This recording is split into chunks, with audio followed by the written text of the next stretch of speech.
Hello നമസ്കാരം കേരള കണക്കിലേക്ക് എല്ലാ പ്രേക്ഷകർക്കും സ്വാഗതം. ശരിക്കും നമ്മൾ ഇപ്പോൾ നമുക്ക് ഈ ഡെയിലി ജീവിക്കുമ്പോൾ ഓരോരോ ചെറിയ ചെറിയ അസുഖങ്ങൾ വരുമല്ലേ, അതിൽ നമ്മൾ ഇടയ്ക്കിടയ്ക്ക് നമുക്ക് എല്ലാവർക്കും എന്തെങ്കിലുമൊക്കെ ഒരു അലർജി ഉണ്ടാവും അല്ലേ. മെജോറിറ്റി ആളുകൾക്ക് എന്തെങ്കിലുമൊക്കെ അലർജി കാണും അല്ലേ.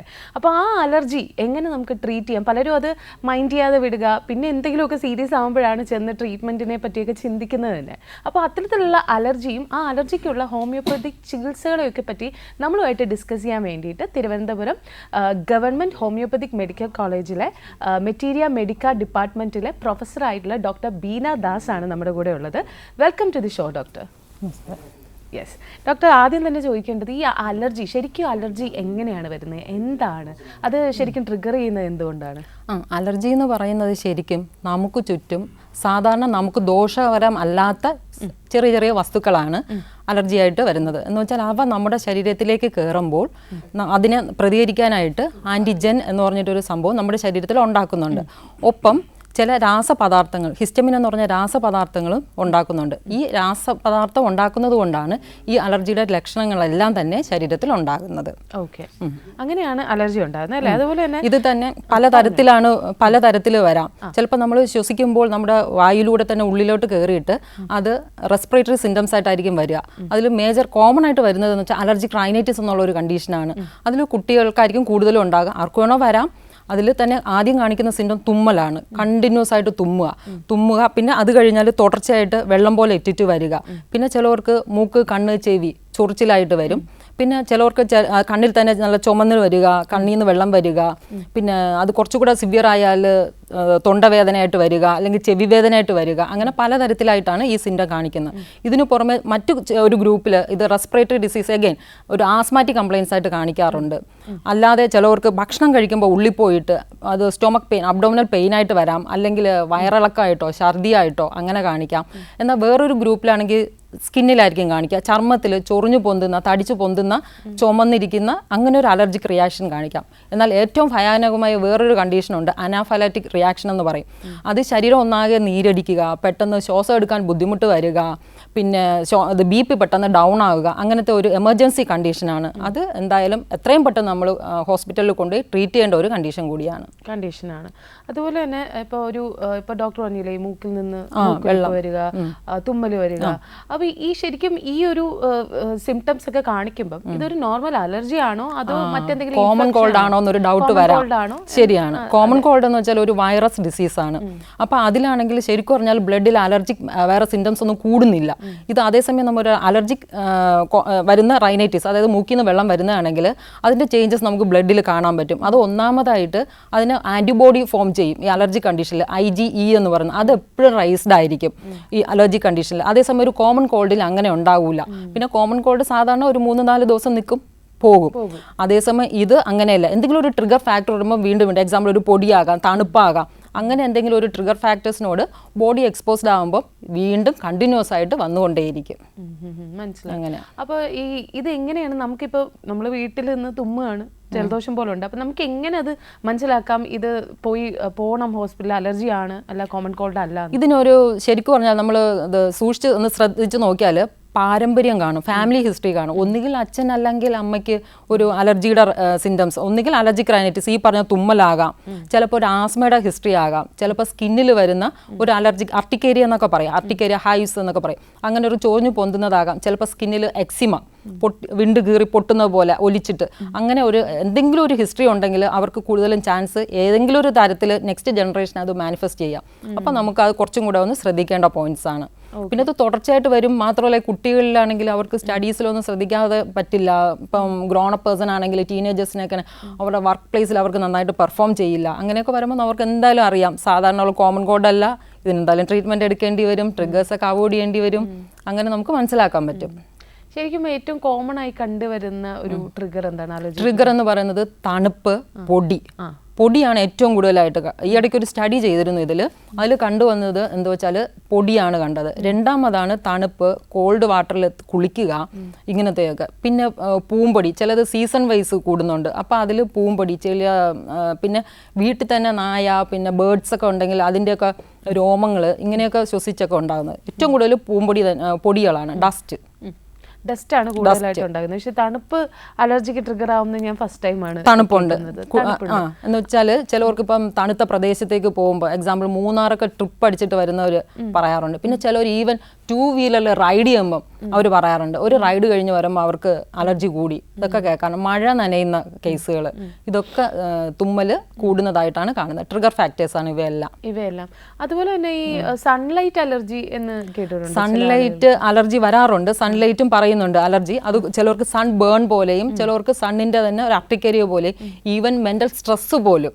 അതുകൊണ്ട് ഓരോരുത്തർക്കും ഒരാൾക്ക് വരുന്ന അലർജി അല്ല വേറൊരാൾക്ക് വരുന്ന അലർജി. അത് ഡിപ്പെൻഡ്സ് അപ്പോൺ ആ ഒരു പേഴ്സൺ അനുസരിച്ചിട്ട് വേരിയേഷൻ ഉണ്ടാവുന്നുണ്ട്. അതുപോലെ തന്നെ ഈ മറ്റൊരു ഡൗട്ട് എന്ന് പറഞ്ഞാൽ ചില ആളുകൾക്ക് കുട്ടിക്കാലത്ത് ഈ അലർജി ഒന്നും ഉണ്ടാവില്ല, ഡസ്റ്റ് അലർജി എന്ത് അലർജി ആണെങ്കിലും ഉണ്ടാവില്ല. ചിലപ്പോൾ വലുതായി കഴിയുമ്പോൾ അലർജി വരുന്നതായിട്ട് കാണുന്നുണ്ട്. അപ്പോൾ ഇങ്ങനെ കുറച്ച് വലുതായി കഴിയുമ്പോൾ വരാനുള്ള ചാൻസ് ഉണ്ടോ? ഒരു ഏജ് ഉണ്ട്, ശരിക്കും ഉണ്ട്. എന്ന് വെച്ചാൽ അതും നമ്മൾ സൂക്ഷിച്ച് നോക്കിയാൽ അവരുടെ ഫാമിലി ഹിസ്റ്ററി എടുക്കണം. ഒന്നുകിൽ അച്ഛൻ അല്ലെങ്കിൽ അമ്മ അല്ലെങ്കിൽ ഗ്രാൻഡ് പാരൻസ്, ഇവർക്കൊക്കെ എന്തെങ്കിലും ഒരു ടൈപ്പ് ഓഫ് അലർജി കാണാം. ചിലപ്പോൾ സ്കിന്നിലാകാം, ചിലപ്പോൾ റെസ്പിറേറ്ററി ആകാം. അങ്ങനെ എന്തെങ്കിലും ഒരു അലർജിക് മാനിഫെസ്റ്റേഷൻ കാണാം. അന്ന് ഇത്രയും ചൈൽഡ്ഹുഡിൽ കണ്ടില്ല എന്നിരിക്കാം.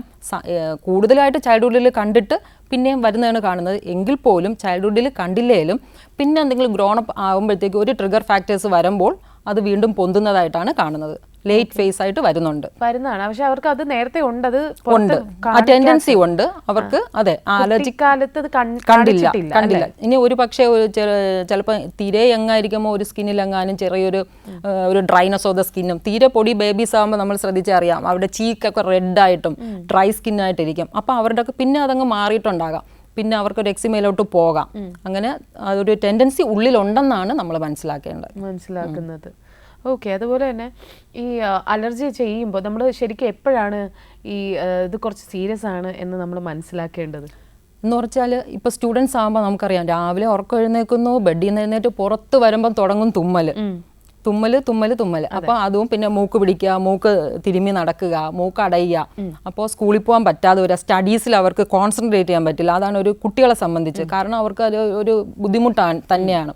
അങ്ങനെ വരുമ്പോൾ നമ്മൾ എന്തായാലും അത് സീരിയസ് ആയിട്ട് എടുക്കണം. അത് മെഡിസിൻ കൊടുക്കണം. അതിന് രാത്രി കിടക്കുമ്പോൾ കുട്ടികൾക്ക് മൂക്കടഞ്ഞിട്ട് ശ്വാസം കിട്ടുന്നില്ല, അതൊരു പരാതി പറയും. അത് പിന്നെ കിടക്കുമ്പോഴത്തേക്ക് മൂക്കിൽ ഡിസ്ചാർജ് ഉള്ളിൽ കൂടെ വായിലേക്ക് വരും. അപ്പോൾ ആ ഒരു ഇറിറ്റേഷൻ വരുമ്പോൾ കുട്ടികൾക്ക് ചുമ വരും. അപ്പോൾ രാത്രി ചുമച്ചിട്ട് ഉറങ്ങാൻ പറ്റാതിരിക്കുക, അല്ലെങ്കിൽ ചിലപ്പം സൈനസിലോട്ട് കയറിയിട്ട് തലവേദനയായിട്ട് കുട്ടികൾ കണ്ടിന്യൂസ് പറയും. അങ്ങനെയൊക്കെ വരുമ്പോഴും നമ്മൾ എന്തായാലും മെഡിസിൻ എടുക്കണം. ചില കുട്ടികൾക്ക് ഇയർ പെയിൻ പറയും. അപ്പോൾ അന്നേരവും നമ്മൾ അതൊക്കെ ശ്രദ്ധിക്കേണ്ടതാണ്. നമുക്ക് എന്തായാലും ഇതിലേക്ക് തിരിച്ചു വരാം. നമുക്കൊരു കോളർ ഉണ്ട്. ഹലോ, കേരള കണക്റ്റിലേക്ക് സ്വാഗതം. ആരാണ്? ഞാൻ അക്ഷയാണ്. അക്ഷയാണോ? അക്ഷയ. ഓക്കെ അക്ഷയ, അലർജിയും അതിന്റെ ഹോമിയോപ്പതിക് ചികിത്സയും പറ്റിയാണ് സംസാരിക്കുന്നത്. ഡോക്ടറിനോട് സംശയം ചോദിച്ചോളൂ. ഡോക്ടർ, എനിക്കാണെങ്കിൽ ഒരു കൊറോണ ടൈമിൽ ഞാനൊന്ന് പെയിന്റ് അടിക്കാനായിട്ട് കയറിയ ടൈം തൊട്ടാണ് എനിക്ക് ഈ അലർജി വന്നു തുടങ്ങിയത്. ഓക്കെ, അപ്പൊ ആ പെയിന്റിന്റെ സ്മെല്ല് അടിച്ചിട്ടാണ് ഈ അലർജി സ്റ്റാർട്ട് ചെയ്തതാണ് ഡോക്ടർ എന്റെ അടുത്ത് പറഞ്ഞത്. പക്ഷെ അത് ഇപ്പൊ എനിക്ക് കണ്ടിന്യൂ ചെയ്ത് ഇപ്പോഴും എനിക്ക് ആ അലർജി ഇഷ്യൂ ഉണ്ട്. കണ്ടിന്യൂ ചെയ്തോളൂ. ഓക്കെ, ചെസ്റ്റ് ചെക്ക് ചെയ്യുന്ന ടൈമിൽ ഡോക്ടേഴ്സ് പറയുന്നത് ക്ലിയർ ആണ്, വേറെ പ്രശ്നങ്ങളൊന്നും ഇല്ല എന്നാണ്. പക്ഷെ മോർണിംഗ് എനിക്ക് ഒരു 5:30 കഴിയുമ്പോഴേക്കും ഇതേ കണക്ക് ശ്വാസം ഒരു അലർജി ഇഷ്യൂസ് വന്നു തുടങ്ങി. ചുമ, ജലദോഷം, തുമ്മല്, അങ്ങനെ ഒരു അസ്വസ്ഥത കണക്ക് എനിക്ക് ഫീൽ ചെയ്യുന്നുണ്ട്. അത് മാത്രമല്ല, ഞാൻ പഠിക്കുന്നത് MSW ആണ്. അപ്പൊ നമുക്കിങ്ങനെ ഫീൽഡും കാര്യങ്ങളൊക്കെ വരുന്ന ടൈമില് നമുക്ക് കുറച്ച് ട്രാവലുണ്ട്, നടക്കുന്ന കാര്യങ്ങളൊക്കെ വരുമ്പോൾ എനിക്കൊരു ആയ്പ് കണക്കും ഉണ്ട്. കാരണം മുമ്പ് ഞാൻ നല്ല ആക്റ്റീവായിട്ട് നല്ലപോലെ നിന്നത്, ഞാൻ പെട്ടെന്ന് എനിക്ക് ഈ ഒരു ചേഞ്ച് വന്നപ്പോ ഞാൻ ടോട്ടലി ഞാനങ്ങ് ഡൗൺ ആയി. എനിക്ക് കുറച്ചു നേരം നടക്കുമ്പോ തന്നെ ശ്വാസം പിടുത്തം, അതേ കണക്ക് തന്നെ മോർണിംഗും പൊടി അടിച്ചുകൂടാ, ട്രാവൽ ചെയ്യുമ്പോഴുള്ള ഇഷ്യൂസ്, അങ്ങനെ കുറെ ഞാനിപ്പോ നേരിടുന്നുണ്ട്. എന്തുകൊണ്ടാണ് ഡോക്ടർ എനിക്കിതിപ്പോ എനിക്ക് ഈ അലർജീസ് ഇഷ്യൂ ലൈഫ് ലോങ് എന്റെ കൂടെ കാണും? അക്ഷയ, ഞാൻ ചോദിക്കട്ടെ, അക്ഷയുടെ പാരന്റ്സിന് ആർക്കെങ്കിലും അലർജി ഹിസ്റ്ററി ഉണ്ടോ? ചിലപ്പോൾ ഒരു തുമ്മലാകാം, ആസ്മ ഉണ്ട്. അപ്പൊ എന്തായാലും ഫാമിലിയൽ ബാക്ക്ഗ്രൗണ്ട് അവിടെ പോസിറ്റീവ് ആണ്. അപ്പൊ ആ പോസിറ്റീവ് തീർച്ചയായിട്ടും അക്ഷയ്ക്ക് അത് ഉണ്ട്, ബ്ലഡിൽ അതുണ്ട്. അതിൻ്റെ കൂടെ ഒരു ട്രിഗറാണ് ഈ പെയിൻറ്റിൻ്റെ സ്മെല്ലെന്ന് പറഞ്ഞത്, മനസ്സിലായില്ലേ? അപ്പോൾ ആ ഒരു ക്ലോസ്നെസ് വന്നപ്പോഴത്തേക്കും അത് ആ സിംറ്റം കാണിച്ചു. എഗെയിൻ ഇപ്പോൾ ഫീൽഡ് വർക്കും കാര്യങ്ങളും വരുമ്പോൾ എഗെയിൻ ഇതൊക്കെ ട്രിഗേഴ്സാണ് അക്ഷയ. അതായത് കോൾഡ് ക്ലൈമറ്റ്, ചിലപ്പോൾ പൊടി, ഈവൻ സ്ട്രെസ്സ്, നമുക്ക് ജോലിക്കിടയിൽ ഉണ്ടാകുന്ന സ്ട്രെസ്സ് ചിലവർക്ക് ഒരു ട്രിഗർ ഫാക്ടറാണ്. അപ്പോൾ ഇങ്ങനെയൊക്കെ ഉള്ളപ്പോൾ ഇതെന്തായാലും വീണ്ടും പൊന്തി വരാം. അക്ഷയ ഒന്ന് ബ്ലഡ് ടെസ്റ്റ് ചെയ്താൽ IG ലെവൽ എത്ര ഉണ്ടെന്നൊന്ന് ചെക്ക് ചെയ്യാം. നമുക്ക് അത് ഒരു പോസിറ്റീവ് ഫാക്ടറാണ്, ബ്ലഡിൽ ആ ലെവൽ എത്ര ഉണ്ടെന്നുള്ളത് നോക്കാം. പിന്നെ അലർജിക്ക് അക്ഷയ ഒന്ന് കണ്ടിന്യൂസ് ആയിട്ട് മെഡിസിൻ എടുക്കുകയാണെങ്കിൽ ഈ ഒരു ടെൻഡൻസി നമുക്ക് കുറയ്ക്കാൻ പറ്റും. അക്ഷയ്ക്ക് ധൈര്യമായിട്ട് എടുക്കുന്നുണ്ടോ അതോ ബ്രേക്ക് ഇടുന്നുണ്ടോ? ബ്രേക്ക് ഇടുന്നില്ല ഡോക്ടർ. മോർണിംഗും നൈറ്റും എനിക്ക് ഹോമിയോ ടാബ്ലറ്റ്സും പിന്നെ വെള്ളത്തിൽ കലക്കി കുടിക്കാനുള്ള മരുന്നുകളും എനിക്ക് ഹോമിയോ ഡോക്ടേഴ്സ് തരുന്നുണ്ട്. അപ്പൊ അങ്ങനെ ചേഞ്ച് ഇല്ലെങ്കിൽ തീർച്ചയായിട്ടും ആ ട്രീറ്റ് ചെയ്യുന്ന ഡോക്ടറോട് പറയണം. കാരണം അത് വീണ്ടും നമ്മൾ റീടേക്ക് ചെയ്യണം കേസ്. അപ്പോൾ ചേഞ്ച് ഇല്ല, ഒരു സ്റ്റാൻഡ് സ്റ്റിൽ പൊസിഷനിൽ നിൽക്കുകയാണെങ്കിൽ നമ്മൾ വീണ്ടും ആ വ്യക്തിക്ക് എന്ത് മെഡിസിനാണ് കുറച്ചുകൂടെ സ്യൂട്ട് ചെയ്യുക എന്നുള്ളത് നമ്മൾ ഡീറ്റെയിൽ ആയിട്ട് മനസ്സിലാക്കിയിട്ട് കറക്റ്റ് മെഡിസിൻ തരണമെങ്കിൽ തീർച്ചയായിട്ടും ഇത് കുറയ്ക്കാന്നുള്ളതേ ഉള്ളൂ. കാരണം ഈ പറയുന്ന സിംറ്റംസ് ഒന്നും അത്ര നമ്മൾ കാണുന്ന കേസസ് വെച്ച് നോക്കുകയാണെങ്കിൽ അത്ര വലിയതായിട്ട് എനിക്ക് തോന്നുന്നില്ല. അതുകൊണ്ട് അക്ഷയ് തീർച്ചയായിട്ടും വരിക, റീടേക്ക് ഒന്ന് വീണ്ടും ഒന്ന് എടുത്തിട്ട് സ്യൂട്ടബിൾ മെഡിസിൻ എടുക്കാവുന്നുള്ളതേ ഉള്ളൂ കേട്ടോ. ഓക്കെ. ഓക്കെ, അപ്പോൾ നമ്മൾ ശരിക്കും നേരത്തെ സംസാരിച്ചുകൊണ്ടിരുന്നത് അതായത് എന്തൊക്കെയാണ് സിംറ്റംസ്, എപ്പോഴൊക്കെയാണ് നമ്മൾ ഹോസ്പിറ്റലിൽ ട്രീറ്റ് ചെയ്യേണ്ടത്. ഇതിനപ്പുറത്തേക്ക് ശരിക്കും ഒരു വാർണിംഗ് സൈൻ പോലെ നമ്മൾ കാണേണ്ടത്, അതായത് ചില സമയം സീരിയസ് ആയി പോകുന്ന കേസ് ഉണ്ട്. അപ്പോൾ അതെന്താണ്? അതിപ്പോൾ റെസ്പിറേറ്ററി കേസസ് പറയുകയാണെങ്കിൽ ആസ്മയിൽ ഒരു സ്റ്റാറ്റസ് ആസ്മാറ്റിക്കസ് എന്ന് പറയുന്ന കണ്ടീഷനുണ്ട്. അത് നമ്മുടെ കയ്യിൽ നിൽക്കുന്നതല്ല. ആസ്മ എന്ന് വെച്ചാൽ നമുക്ക് ശ്വാസം കിട്ടാതെ വരും, ഈ ശ്വാസക്കുഴൽ ചുരുങ്ങുകയാണ്. അപ്പോൾ ഓക്സിജൻ നമുക്ക് കിട്ടാതെ വരും, നമ്മുടെ ബ്ലഡിലേക്ക് ഇല്ലാതെ വരും. അപ്പോൾ അതൊരു സിവിയർ ഫോമിൽ വന്നാൽ തീർച്ചയായിട്ടും നമ്മളൊരു എമർജൻസി ട്രീറ്റ്മെൻറ്റിന് പോകണം. അതേപോലെ ഒന്നാണ് ഈ അനാഫാലറ്റിക് റിയാക്ഷൻസ്. ബോഡി ഒന്നായിട്ടൊന്ന് നീരടിച്ച് വീർക്കുക, ഈ പുറമേ വീങ്ങുന്നത് പോലെ ഉള്ളിലും വീങ്ങാം. അതായത് നീര് വന്നാൽ നമുക്ക് ശ്വാസം കിട്ടില്ല. ഒപ്പം BP പെട്ടെന്ന് ഡൗൺ ആവും, പൾസ് വേരിയേഷനൊക്കെ ഉണ്ടാവും. അതൊരു ലൈഫ് സേവിങ് പ്രൊസീജിയർ വേണമെങ്കിൽ തീർച്ചയായിട്ടും നമ്മൾ എമർജൻസി ട്രീറ്റ്മെൻറ്റ് എടുത്തേ പറ്റുള്ളൂ. അതുപോലെ ചില ആളുകൾക്ക് സീസണലി അലർജി വരുന്നത് കാണാം, ചിലർക്ക് ത്രൂ ഔട്ട് ദ ഇയർ കാണും, എപ്പോഴും കാണും അവർക്ക് കണ്ടിന്യൂസ്ലി. പക്ഷെ ചിലർക്ക് അതെന്തുകൊണ്ടാണ് അങ്ങനെ ഒരു? ഈ അലർജിയുടെ ക്ലാസിഫിക്കേഷൻ തന്നെ നമുക്ക് മേജറായിട്ട് രണ്ടായിട്ട് തന്നെ പറയാം. ഒന്ന് സീസണൽ, ഒന്ന് പെരിനിയൽ. പെരിനിയൽ എന്ന് വെച്ചാൽ എല്ലാ വർഷവും എല്ലാ ദിവസവും, ഒരു വർഷത്തിൽ എല്ലാ ദിവസവും കാണുക. സീസണലാകുമ്പോൾ ചില സീസൺ വൈസ് ആണ് കാണുക. ഇതിന് കുറച്ച് ബേസ് നോക്കുകയാണെങ്കിൽ ഈ സീസണിലാകുമ്പം കുറച്ച് പൂമ്പൊടി, അല്ലെങ്കിൽ സ്പ്രിംഗ് സീസണിലായിരിക്കും ഈ പൂമ്പൊടിയും കാര്യങ്ങളും വരിക. അപ്പോൾ ആ സീസണിൽ നമ്മൾ ശ്വാസം എടുക്കുമ്പോഴത്തേക്കും ഉള്ളിലേക്ക് പൂമ്പൊടി വരുന്നു, അത് സിംറ്റംസ് കാണിക്കുന്നു. അതേസമയം അത് കുറച്ച് ഔട്ട്ഡോർ ആണ്, അതായത് വീട്ടിന് പുറത്തുള്ള ട്രിഗറിങ് ഫാക്ടേഴ്സ് ആണ് സീസണിൽ ഉണ്ടാകുക. അതേസമയം പെരിനിയലാകുമ്പം ത്രൂ ഔട്ട് ദ ഇയർ, അതായത് എല്ലാ ദിവസവും പേഷ്യന്റിന് എഴുന്നേക്കുന്നു ഇത് തന്നെ സിംറ്റംസ്. അപ്പോൾ മിക്കവാറും അവരെ കോസ് ആ triggering factor within the home ആയിരിക്കും. എക്സാമ്പിൾ കോമൺലി കാണുന്നത് ഡസ്റ്റ് ആണ്. ചിലപ്പോൾ സ്മോക്ക് ആകാം, ചിലപ്പോൾ അവർക്ക് എന്തെങ്കിലും പെറ്റ് ആനിമൽസ് ഉണ്ടാകാം, എങ്കിൽ അവരുടെ ഈ രോമങ്ങളായിരിക്കാം, ചിലപ്പോൾ ബേർഡ്സ് ആയിരിക്കാം. അങ്ങനെ ഇൻഡോർ ആയിരിക്കും ഈ മിക്കവാറും ഈ ആനുവലി എല്ലാ ദിവസവും കാണുന്ന ബാക്കിൽ കാണുന്ന റീസൺസ്. നമുക്കൊരു കോളർ ഉണ്ട്. ഹലോ. നമസ്കാരം, ഇതാരാണ്? നമസ്കാരം, എന്റെ പേര് വിനീത. വിളിക്കുന്നത്. ഓക്കെ വിനീത, കേരള കണക്കിലേക്ക് സ്വാഗതം. അലർജിയുമായിട്ട് ബന്ധപ്പെട്ട സംശയം ഡോക്ടറിനോട് ചോദിച്ചോളൂ. Hello doctor. ചോദിച്ചോളൂ വിനീത. മാഡം, ഞാൻ ഇപ്പൊ വീട് ക്ലീൻ ചെയ്യുമ്പോഴോ അല്ലെങ്കിൽ ഇപ്പൊ പഴയ പുസ്തകങ്ങളോ ന്യൂസ് പേപ്പറോ ഒക്കെ അടുക്കിയൊക്കെ വെക്കുമ്പോഴൊക്കെ ഭയങ്കരമായിട്ട് തുമ്മുന്നുണ്ട്. ഈ തുമ്മിക്കഴിഞ്ഞാൽ കുറച്ച് കഴിയുമ്പോ കണ്ണിന്റെ അകത്തുനിന്ന് നന്നായിട്ട് വെള്ളമൊക്കെ വരുന്നുണ്ട്. ആകെപ്പാടെ ഒരു ബുദ്ധിമുട്ട് ഫീൽ ചെയ്യുന്നുണ്ട്. അപ്പം പലരും പറഞ്ഞു കേൾക്കുന്നുണ്ട് ഹോമിയോയിൽ അതിന് നല്ല മരുന്നുണ്ടെന്നും. അതുകൊണ്ടാണ് ഇത് കണ്ടുണ്ടെങ്കിൽ വിളിച്ചത്. തീർച്ചയായിട്ടും വിനീത ഉണ്ട്. അത് ധൈര്യമായിട്ട് ഹോമിയോ മെഡിസിൻ എടുക്കാം. അത്ര ധൈര്യമായിട്ട് പറയാൻ കാര്യം തന്നെ ഒരു 500ഓളം കേസസ് ഈ അലർജിയുടെ ഇപ്പോൾ ട്രീറ്റ് ചെയ്തിട്ട് ഒരു 3-4 വർഷം കൊണ്ട് നല്ലൊരു റിസൾട്ടാണ് ഞാൻ ഈ ഫീൽഡിൽ കണ്ടിട്ടുള്ളത്. അതുകൊണ്ട് തീർച്ചയായിട്ടും അത് എടുക്കണം. എന്ന് വെച്ചാൽ ഓരോ പേഷ്യൻസിനും അവരുടെ എന്താ പറയുക ഒരു ചായ്വ്, ചിലവർക്ക് കണ്ണിലോട്ടായിരിക്കാം വരിക, ചിലവർക്ക് മൂക്കിലോട്ടായിരിക്കാം, ചിലവർക്ക് ആസ്മയായിട്ട് ലങ്സിലോട്ടായിരിക്കാം, ചിലവർക്ക് സ്കിന്നിലോട്ടായിരിക്കാം. അപ്പോൾ അങ്ങനെ ഒരു ചായ്വുണ്ട്. ഇപ്പോൾ ഒരുപക്ഷെ വിനീതയ്ക്ക് ഐ സിംറ്റംസ് ആയിരിക്കും കൂടുതലായിട്ട് കാണുന്നത്. അതുകൊണ്ട് കണ്ണ് ചൊറിച്ചിലുണ്ടാകാം, കണ്ണിൽ നിന്ന് ചിലപ്പോൾ ഒരു തടുപ്പ് പോലെയൊക്കെ ചുറ്റും വരാം, കണ്ണ് ചിലപ്പോൾ അത് തന്നെ താഴോട്ടൊക്കെ ഒരു വീർപ്പ് പോലെ വരാം, കണ്ണീര് വരാം. അതൊക്കെ ഇതിൻ്റെ തന്നെ ലക്ഷണങ്ങളാണ്. അപ്പോൾ ആ ഐയിലോട്ട് കോൺസെൻട്രേറ്റ് ചെയ്യുന്ന റെമഡീസ് ഒരു ഡോക്ടർ സെലക്ട് ചെയ്യണമെന്നേ ഉള്ളൂ. തീർച്ചയായിട്ടും അത് കണ്ടിന്യൂസ് എടുത്താൽ നല്ലൊരു ചേഞ്ച് കിട്ടും. മാം അപ്പൊ ഇത് ഐ ഡ്രോപ്സ് ആണോ അതോ ഇല്ല, കഴിക്കാനുള്ള ഐ ഡ്രോപ്സ് ഐക്ക് കണ്ണിന് അത്രയും ഇറിറ്റേഷൻ ഉണ്ടെങ്കിൽ നമുക്ക് ഐ ഡ്രോപ്സ് കൊടുക്കാം. ശരിക്കും പറഞ്ഞാൽ ഉള്ളിൽ മരുന്ന് കഴിക്കണം, എന്നാലേ ആ ടെൻഡൻസി നമുക്ക് കുറയ്ക്കാൻ പറ്റുള്ളൂ. ഓക്കെ. അല്ല ഇതിപ്പോ ഈ പറഞ്ഞ പോലെ പൊടി അടിക്കുമ്പോഴുള്ള അലർജിക്കല്ലേ, അപ്പം ആ ഒരു സമയത്ത് മാത്രമാണോ ഇങ്ങനെ ഐ ഡ്രോപ്സും അല്ല കണ്ടിന്യൂസ് നമ്മൾ മരുന്ന് കഴിക്കേണ്ടി? ഇറിറ്റേഷൻ ഉള്ളപ്പോൾ ഇട്ടാൽ മതിയാവും, രാവിലെയും വൈകുന്നേരം ഇറിറ്റേഷൻ ഉള്ളപ്പോൾ. പക്ഷേ നമ്മൾ ഉള്ളിൽ മരുന്ന് കഴിക്കുമ്പോൾ നാച്ചുറലി ഈ ഇറിറ്റേഷൻ കണ്ണിൽ അങ്ങ് കുറഞ്ഞു തുടങ്ങും. മനസ്സിലായില്ലേ? പൊടി എന്ന് പറഞ്ഞാൽ ഉള്ളി ഒരു കാരണക്കാരനാണ്, നമ്മുടെ ഉള്ളിലുള്ള അലർജി പൊന്താനുള്ള ഒരു കാരണക്കാരനാണ് ഈ ഒരു പൊടി എന്ന് പറയുന്നത്. ഏകദേശം ഇത് എത്ര നാള് കഴിക്കേണ്ടി വരുമായിരിക്കും? അതും ഡിപ്പെൻസ് ആണ് വിനീത, ഡിപ്പെൻസ് ആണ്. എന്ന് വെച്ചാൽ ഓരോ വ്യക്തിയും വ്യത്യാസമാണ്, ഒരു വ്യക്തി വേറൊരു വ്യക്തിയിൽ നിന്ന് വ്യത്യാസമാണ്. അയാളുടെ നമ്മൾ മെഡിസിൻ കഴിച്ചു കഴിഞ്ഞാലേ നമുക്കത് പറയാൻ പറ്റുള്ളൂ. ചിലപ്പോൾ വിതിൻ ഒരു എന്താ പറയുക 2 days തന്നെ നല്ല റിലീഫ് കിട്ടും. പക്ഷേ ഇതൊരു ക്രോണിക് ഡിസീസ്, നമ്മൾ ഹോമിയോപ്പതിയിൽ പറയുന്നത് ക്രോണിക് ഡിസീസ് എന്നാണ്. അപ്പോൾ എന്തായാലും ആ ഒരു 2 days കൊണ്ട് റിലീഫ് കിട്ടിയെന്ന് പറഞ്ഞ് മെഡിസിൻ സ്റ്റോപ്പ് ചെയ്യാൻ പാടില്ല. ഇതൊരു ക്രോണിക് ഡിസീസ് ആയതുകൊണ്ട് അതിൻ്റെ ഉള്ളിൽ കണ്ടിന്യൂസ് മെഡിസിൻ കഴിച്ചാലേ ആ ഒരു ഈ ട്രിഗർ ഫാക്ടറിലോട് നമ്മൾ എക്സ്പോസ്ഡ് ആയാലും നമ്മളതിന് പ്രതികരിക്കാത്ത തരത്തിൽ നമുക്ക് കൺട്രോൾ കിട്ടുള്ളൂ.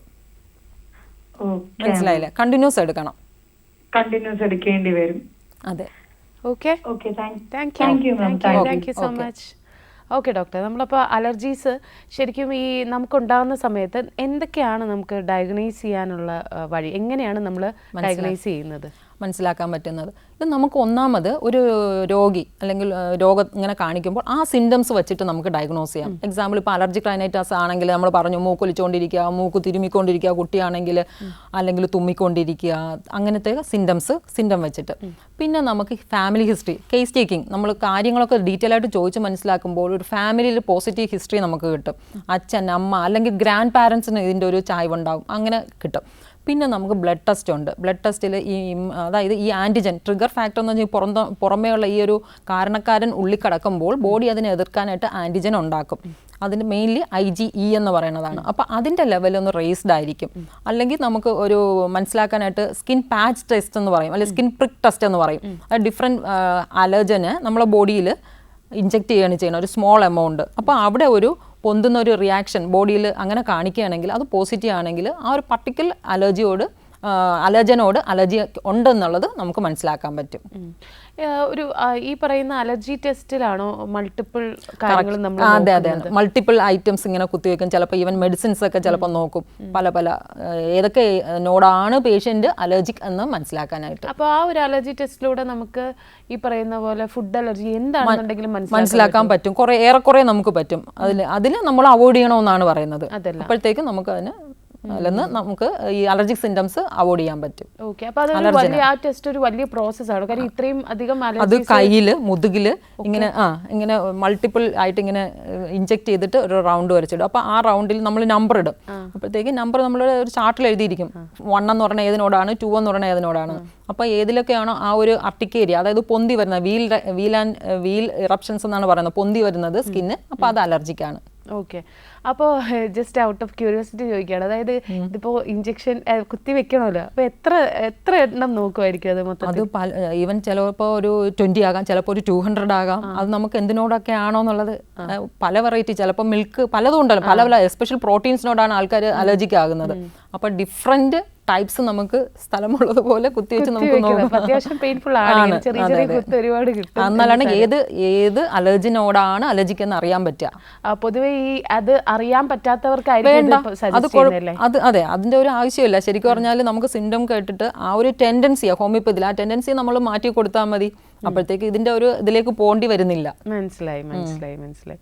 അതുപോലെ തന്നെ നമ്മൾ കൂടുതലായിട്ടും ഈ അലർജീസ് കോമൺ ആയിട്ട് ചിൽഡ്രനിൽ കാണാറുണ്ട്. അതിന്റെ റീസൺ എന്താണ്? അതെ, കുട്ടികളിലാണ്. അത് നമ്മുടെ വേൾഡ് ഹെൽത്ത് ഓർഗനൈസേഷൻ പറയുന്നുണ്ട്. നമ്മുടെ ഒരു പ്രിവലൻസ് നോക്കുകയാണെങ്കിൽ ഏതാണ്ട് 20% ഗ്ലോബൽ പോപ്പുലേഷനിൽ 20% അലർജിക് സിംറ്റംസ് കാണിക്കുന്നുണ്ട്. അതിൽ തന്നെയും അറൗണ്ട് 30% കുട്ടികളിൽ തന്നെയാണ് കാണുന്നത്. ഒരു പക്ഷേ അവരുടെ ഒരു മിൽക്ക് ആദ്യം അവർ ജനിച്ചു കഴിഞ്ഞാൽ ഈവൻ മിൽക്ക് എന്ന് പറയുന്ന ഒരു പ്രോട്ടീനാണ്. അപ്പോൾ ഈ പ്രോട്ടീൻ ആയിട്ടുള്ള ഫുഡുകൾ അവർക്ക് എത്തുമ്പോൾ തന്നെ പറ്റുന്നില്ല. പിന്നെ അതിന് ഒരു എന്താ പറയുക ബാക്ടീരിയ ആയിട്ടൊക്കെ നമ്മുടെ ഗട്ടിലെ ബാക്ടീരിയ ആയിട്ടൊക്കെ അതിനൊരു കണക്ഷൻ ഉണ്ട്. അപ്പോൾ ഹെൽത്തി അല്ലാത്ത ഒരു ഫുഡ് ഒക്കെ വരികയാണെങ്കിലും ഈ ഒരു അലർജിക് മാനിഫെസ്റ്റേഷൻസ് അതിൽ വീണ്ടും പൊന്തുകയാണ്. ഈവൻ ഫാമിലി ഹിസ്റ്ററി ഒക്കെ ഉള്ളവർക്ക് ഈ ഒരു പുറമേ ഉള്ള പ്രോട്ടീനീഷ്യസ് ഫുഡ് എടുക്കുമ്പോൾ സിംറ്റംസ് ഡെവലപ്പ് ചെയ്യുന്നതായിട്ടാണ് കാണുന്നത്. ശരിക്കും അമ്മയുടെ പാല് കുടിക്കുമ്പോൾ അങ്ങനെ ഒരു ഇഷ്യൂ വരില്ല. അതിൽ കുറെ ഇമ്യൂണോഗ്ലോബിൻസ് ഉണ്ട്, പ്രൊട്ടക്റ്റീവ് ആണ്, അതുകൊണ്ടാണ് അങ്ങനെ ഉണ്ടാവുന്നത്. പക്ഷെ പുറമേ വരുന്നത് അത് അലർജിക് ആവുന്നുണ്ട്. ആ പ്രോട്ടീൻ കുട്ടികൾക്ക് പറ്റുന്നില്ല. പക്ഷെ ഒരു 6 വയസ്സൊക്കെ ആകുമ്പോൾ മാറും എന്ന് കേട്ടിട്ടുണ്ട്. അത് എല്ലാവരിലും മാറണമെന്നില്ല, എന്നാലും മാറുന്നുണ്ട്. പിന്നെ അത് ലേറ്റ് ഫേസ് ആയിട്ട് പിന്നെയും വരും. അതും ആ ഒരു ടെൻഡൻസി ഒരുപക്ഷെ ഇപ്പോൾ ഒരു ആസ്മാറ്റിക് കണ്ടീഷനൊക്കെ ആണെങ്കിൽ പിന്നെ അത് ലേറ്റ് ആയിട്ട് പിന്നെയും വരുന്നുണ്ട്, ലേറ്റ് ഓൺസെറ്റ് ആയിട്ട് പിന്നെയും കാണുന്നുണ്ട്. വരാം. അതെ, ട്രിഗർ ഫാക്ടേഴ്സും അപ്പോഴത്തെ കണ്ടീഷനും അനുസരിച്ചിട്ട് വീണ്ടും അത് പൊന്താം. ഓക്കെ. നമ്മുടെ ഈ ഒരു ഇപ്പം ഡയറ്റും അതുപോലെ ലൈഫ് സ്റ്റൈലും ഇൻഫ്ലുവൻസ് ചെയ്യുന്നുണ്ടോ? തീർച്ചയായിട്ടും ഉണ്ട്. ഈ ഡയറ്റിൽ തന്നെ പറയുന്നുണ്ട് വെസ്റ്റേൺ ഡയറ്റ് ഒരു ട്രിഗർ ഫാക്ടർ ആയിട്ട് പറയുന്നത്, അതായത് ലോ ഇൻ കാർബോഹൈഡ്രേറ്റ് ഡയറ്റ്, അതൊരു ട്രിഗർ ഫാക്ടർ ആയിട്ടാണ് പറയുന്നത്. അതുകൊണ്ട് നമ്മൾ ശരിക്കും ഫൈബർ കണ്ടന്റ് റിച്ച് ഫുഡാണ് എടുക്കാൻ പറയുന്നത്. അതിപ്പോ ലോ ഇൻ കാർബോഹൈഡ്രേറ്റ് എന്ന് പറയുമ്പോൾ high carbohydrate food, low in fibre food, അതാണ് പറയുന്നത്. അപ്പം നമ്മുടെ ഇവിടുത്തെ ഇപ്പം നോക്കുകയാണെന്നുണ്ടെങ്കിൽ ഇപ്പോൾ പുറത്തോട്ട് US-ലോട്ടൊക്കെ നോക്കുകയാണെങ്കിൽ അവിടെ ഈ അലർജി എന്ന് പറയുന്ന ഒരു മെയിൻ അസുഖമാണ്. അതായത് കുട്ടികൾ മറ്റേ ഇൻജെക്ട് ചെയ്യുന്ന സാധനമൊക്കെ കൊണ്ട് കിടക്കുന്ന കുട്ടികളുണ്ട്. അതുപോലെ തന്നെ പലപ്പോഴും പല സിനിമകളിലും നമ്മൾ കാണുന്നത് ഒരാളെ കൊല്ലാൻ വേണ്ടിയിട്ട് തന്നെ ട്രൈ ചെയ്യുന്ന അലർജിറ്റിക് ആയിട്ടുള്ള സാധനം കൊടുത്ത് അങ്ങനെയൊക്കെ. അപ്പോൾ അവിടെ ഇവിടെയും തമ്മിലുള്ള ആ ഒരു ഡിഫറൻസ് എനിക്ക് തോന്നുന്നു. അത് വേറൊരു കാര്യം പറയുന്നതെന്ന് വെച്ചാൽ ഇപ്പോൾ കുട്ടിനാളിലെ എക്സ്പോസ്ഡ് ആയിട്ട് വരുന്ന, ഇപ്പോൾ ഒരു എക്സാമ്പിൾ ഒരു ഫാമിലൊക്കെ പോയി എക്സ്പോസ്ഡ് ആകുന്നു, അങ്ങനെയൊക്കെ വരുന്ന ആൾക്കാർക്ക് ആ ഒരു ഇമ്മ്യൂണിറ്റി അപ്പോഴേ ചെറുതായിട്ട് ഡെവലപ്പ് ചെയ്ത് വരുന്നു. അങ്ങനെയൊന്ന് എക്സ്പോസ് ചെയ്ത ഹൈജീനായിട്ട് നോക്കി വരുന്നവർക്ക് ബാക്ടീരിയൽ കോണ്ടാക്റ്റ് ഇല്ല. അങ്ങനെയൊക്കെ വരുമ്പോഴത്തേക്കും അവരുടെ ഒരു ഇമ്മ്യൂണിറ്റി അത്രയും ഡെവലപ്പ് ചെയ്യുന്നില്ല. അങ്ങനെ ഒരു തിയറി പറയുന്നുണ്ട്, ഹൈജീൻ ഹൈപ്പോത്തിസിസ് എന്ന് പറഞ്ഞിട്ട്. അപ്പോൾ അതൊക്കെ ആയിരിക്കാം ഒരു റീസൺ ആയിട്ട് പറയപ്പെടുന്നത്. നമുക്ക് ഇതിലോട്ട് തിരിച്ചു വരാം. നമുക്കൊരു കോളർ ഉണ്ട്. ഹലോ ഹലോ, നമസ്കാരം. ഹലോ, ഇതാരാണ്? ഹലോ, കേൾക്കുന്നുണ്ടോ? കേരള കണക്കിലേക്ക് സ്വാഗതം. ഇതാരാണ്? കോഴിക്കോട് നിന്ന് ആരാണ് വിളിക്കുന്നത്? നിഷ. ഓക്കെ, നിഷ മകന് വേണ്ടിയിട്ട്. ഓക്കെ, അലർജി ആയിട്ട് റിലേറ്റഡ് ആയിട്ടുള്ള ചോദ്യമാണ്. നമ്മുടെ ഡോക്ടർ ഇവിടെ ഉണ്ട്, ഡോക്ടറിനോട് ചോദിച്ചോളൂ. ചോദിച്ചോളൂ. Hello doctor. പറഞ്ഞോളൂ, ചോദിച്ചോളൂ. മോന് ഇതേപോലെ പുറത്തുനിന്നൊന്നുമില്ല, റൂമിലേക്ക് കയറിയ ഭയങ്കര തുമ്മലാണ്. അത് രാവിലെ എണീക്കുമ്പോ ഭയങ്കര തുമ്മല, രാത്രി കിടക്കുമ്പോഴുണ്ട് ഭയങ്കര തൊണ്ട ചൊറിച്ചിലും മൂക്കുന്നൊരു ഭയങ്കര ഒരു ഇറിറ്റേഷനാന്ന് പറയും. അമ്മ കണ്ട് ചൊറിച്ചില് ഇങ്ങനെയൊക്കെയാണുള്ളത്. റൂമിനുള്ളിൽ പൊടി ഉണ്ടോ? ബെഡ്ഷീറ്റ്, കർട്ടൻ, പഴയ ബുക്സ്, പാറ്റ, അങ്ങനത്തെയൊക്കെ സംഭവങ്ങളൊക്കെ ഉണ്ടോ? പട്ടിക്കുട്ടി, പൂച്ചക്കുട്ടി, അങ്ങനത്തെയൊക്കെ ഉണ്ടോ റൂമിനുള്ളിൽ? മോൻ അതിനെയൊക്കെ ഇഷ്ടപ്പെടുന്ന വ്യക്തിയാണോ? അല്ല, ഈ പെറ്റ്സ് ഒക്കെ ഉള്ളതാണോ? പൂച്ചക്കുട്ടി, ഇതിനെയൊക്കെ ചില കുട്ടികൾ ഇല്ല. അപ്പോൾ റൂം ഒരുപക്ഷെ ഇവിടെ ഈ കേസിൽ റൂം ഒരുപക്ഷെ അടിച്ച് നീറ്റാക്കിയാൽ തന്നെ ഈ പൊടിപടലങ്ങൾ കുറയുമ്പോൾ തന്നെ ഒരു പക്ഷെ എല്ലാ സമയത്തും ഇല്ല, ഇടയ്ക്ക് നല്ല ചൂടാവുന്ന സമയത്തൊക്കെ ഭയങ്കര ഇതാണ്. പൊടിയൊക്കെ വരുന്ന സമയത്ത് കൂടും ഭയങ്കര. അതന്നെ പൊടി അവിടെ എന്ന് വെച്ചാൽ പഴകിയ ബുക്സ് അങ്ങനെയൊക്കെ ഉണ്ട്. ഇപ്പോൾ കർട്ടൻ, ഇപ്പോൾ ബെഡ് ക്ലോത്ത്സ്, ഇതൊക്കെ ഒന്ന് ഇടയ്ക്കെങ്കിലും ഒരു നല്ല സിവിയർ ആണെങ്കിൽ once in 2 days അല്ലെങ്കിൽ വീക്കിലെങ്കിലും അതൊന്ന് ആഴ്ചയിൽ ഒരിക്കലെങ്കിലും ഒന്ന് മാറ്റിയെടുക്കുക. അങ്ങനെയൊക്കെ ഒന്ന് ചെയ്താൽ അത് തന്നെ ഇതാകും. പിന്നെ മോൻ്റെ കുളിക്കുന്ന ഡെയിലി ഹാബിറ്റ്സ് ഒക്കെ ഒന്ന് ശ്രദ്ധിക്കുക. മോൻ രാത്രിയൊക്കെ ആണോ കുളിക്കുന്നത്? ആണോ? രാത്രി ഒരുപക്ഷെ കുളിച്ചാൽ അത് കൂടാൻ ഇടയുണ്ട്. കാരണം രാത്രി എന്ന് വെച്ചാൽ സൂര്യൻ അസ്തമിച്ച് അതും ഉണ്ട്, തീർച്ചയായിട്ടും ഉണ്ട്. അത് തണുത്ത ഭക്ഷണങ്ങളൊക്കെ രാത്രി കഴിച്ചിട്ട് കിടക്കുകയാണെങ്കിൽ ഇതൊക്കെ ഒരു ട്രിഗറിങ് ഫാക്ടേഴ്സ് ആണ് ആക്ച്വലി. അപ്പോൾ അങ്ങനത്തെ എന്തൊക്കെ ഈ ട്രിഗേഴ്സ് ഉണ്ടോ നമുക്ക് അറിയാൻ പറ്റുന്ന ഒക്കെ നമ്മൾ കുറച്ച് നാളത്തേക്കെങ്കിലും അതൊന്ന് ഒഴിവാക്കിയാലേ കുട്ടിക്ക് ആ ഒരു പ്രതിരോധ ശേഷി ഇങ്ങനെ അതിൽ നിന്നും മാറി വരേണ്ട ഇത് ടെൻഡൻസി കാണിക്കുകയുള്ളൂ. അതുകൊണ്ട് കുളിക്കുന്നത്, രാത്രി ഫ്രിഡ്ജിൽ നിന്നൊക്കെയുള്ള ഭക്ഷണം കഴിക്കുന്നത്, ഇതൊക്കെ ഒന്ന് ഒഴിവാക്കുന്നത് നന്നായിരിക്കും. ഡോക്ടർ എവിടെ സ്ഥലം? ഞാൻ Thiruvananthapuram. Okay, thank you so much. Okay, അപ്പോൾ നമ്മൾ ഇത്രയും നേരം അലർജിയെ പറ്റി സംസാരിച്ചുകൊണ്ടിരുന്നു. ഇനിയും നമുക്ക് സംസാരിക്കാനുണ്ട്. എന്തായാലും ഒരു ചെറിയ ബ്രേക്ക് കഴിഞ്ഞ് തിരിച്ചു വരാം. ഇനി കേരള കണക്ട് ഷോർട്ട് ബ്രേക്ക്.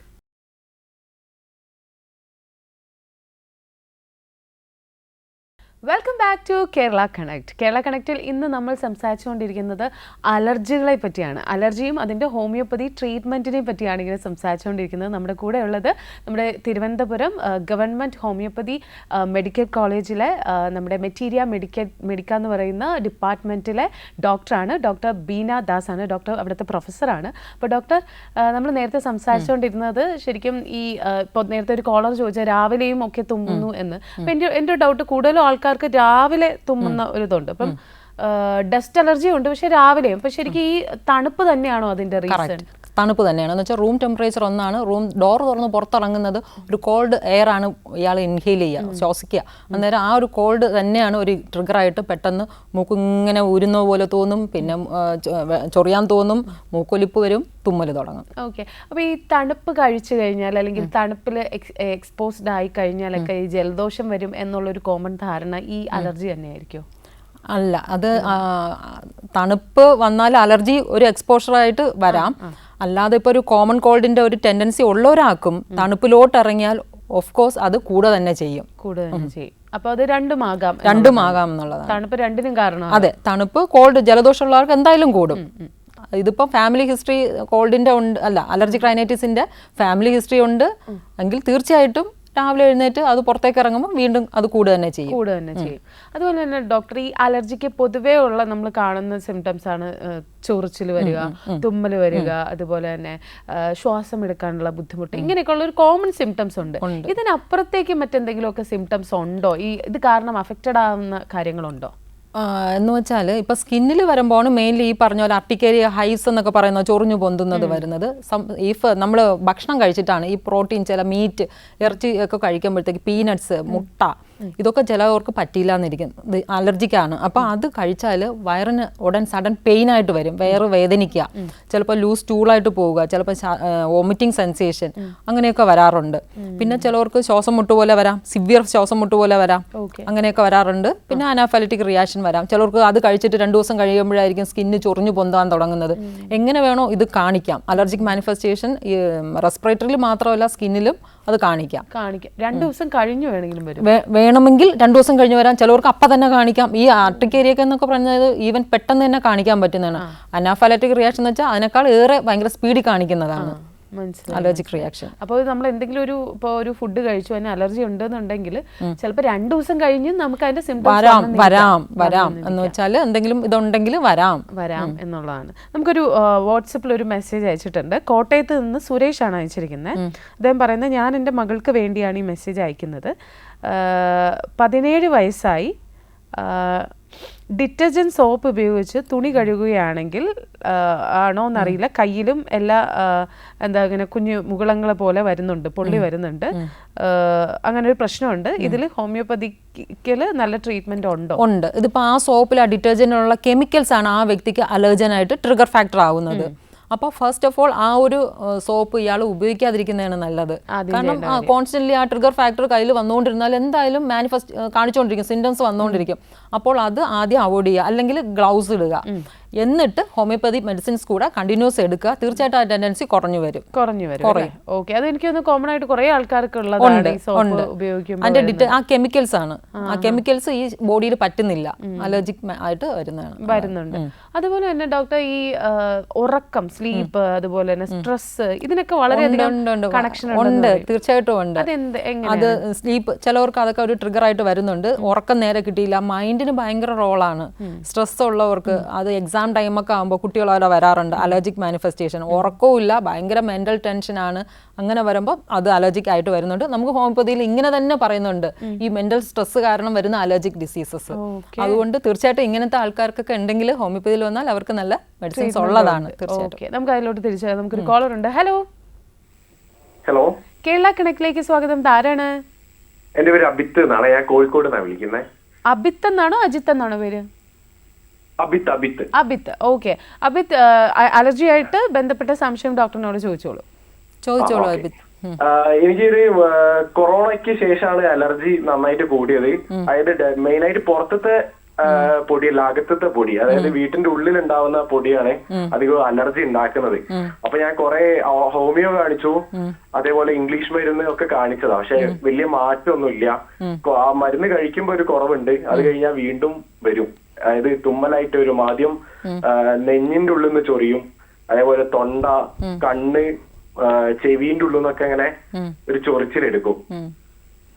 അബിത്ത്, എന്നിട്ട് മെഡിസിൻ സ്റ്റാർട്ട് ചെയ്തിട്ടേ അത് കണ്ടിന്യൂസ് ആയിട്ട് എടുത്തോ അതോ ബ്രേക്ക് ചെയ്തോ?